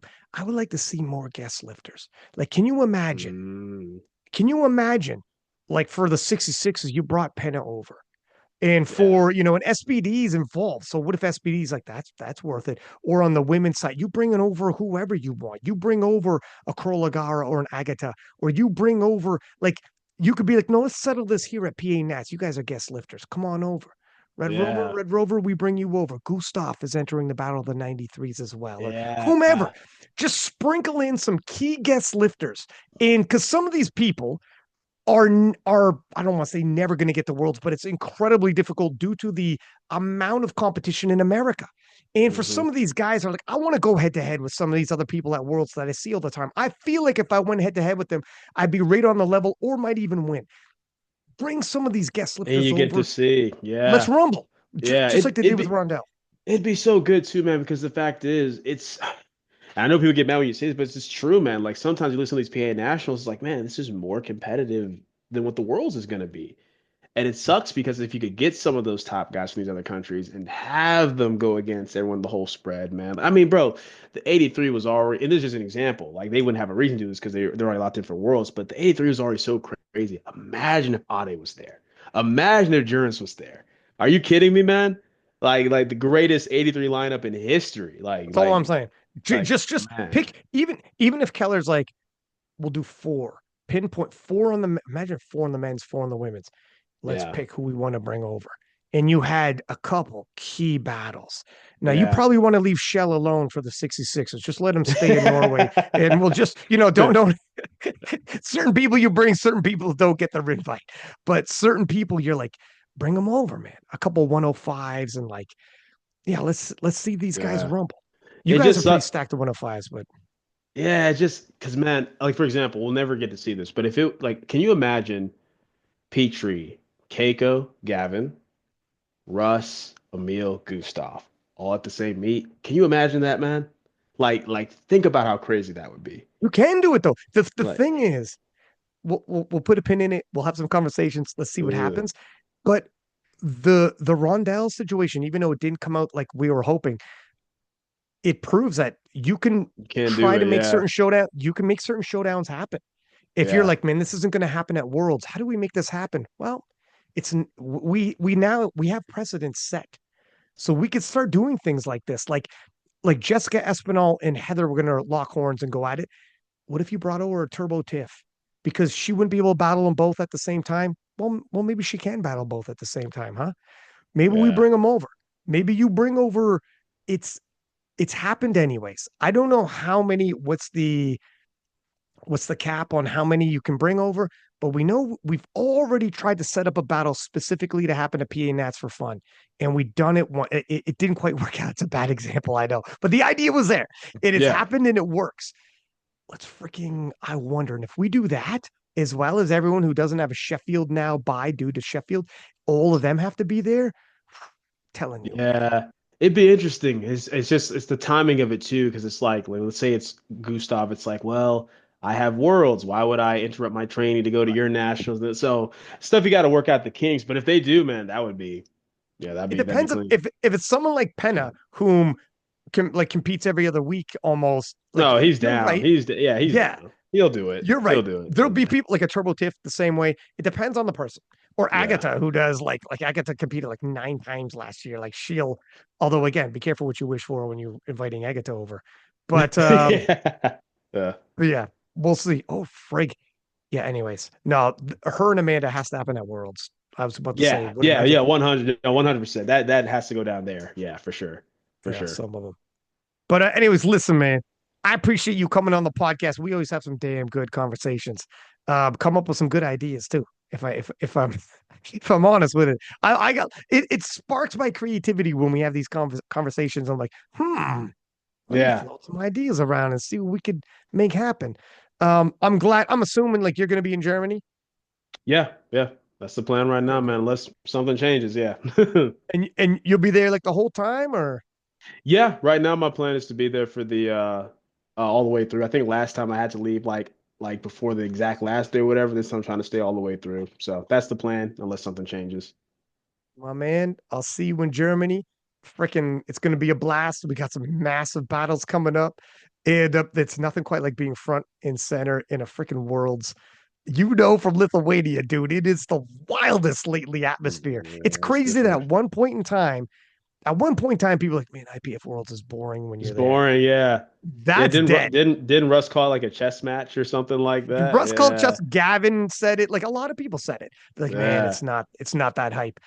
Well, that's dead. It is hype. People go Yeah. crazy. You got people from New Zealand like playing the drums and like people have their Yeah. faces paint people have their faces painted with the flags and the flags up in the air and like if a major upset happens you've seen like in the 83s like people go crazy. It's just like it's the wildest atmosphere. There's like a people stomping their feet over big deadlifts when Yeah. someone's gonna come out and it's like it's crazy. It It's feels like an nuts. actual world level event for sure. Yeah. 100%. The energy 100. was awesome. Yeah. No, I'm looking Energy forward is to it, awesome. man.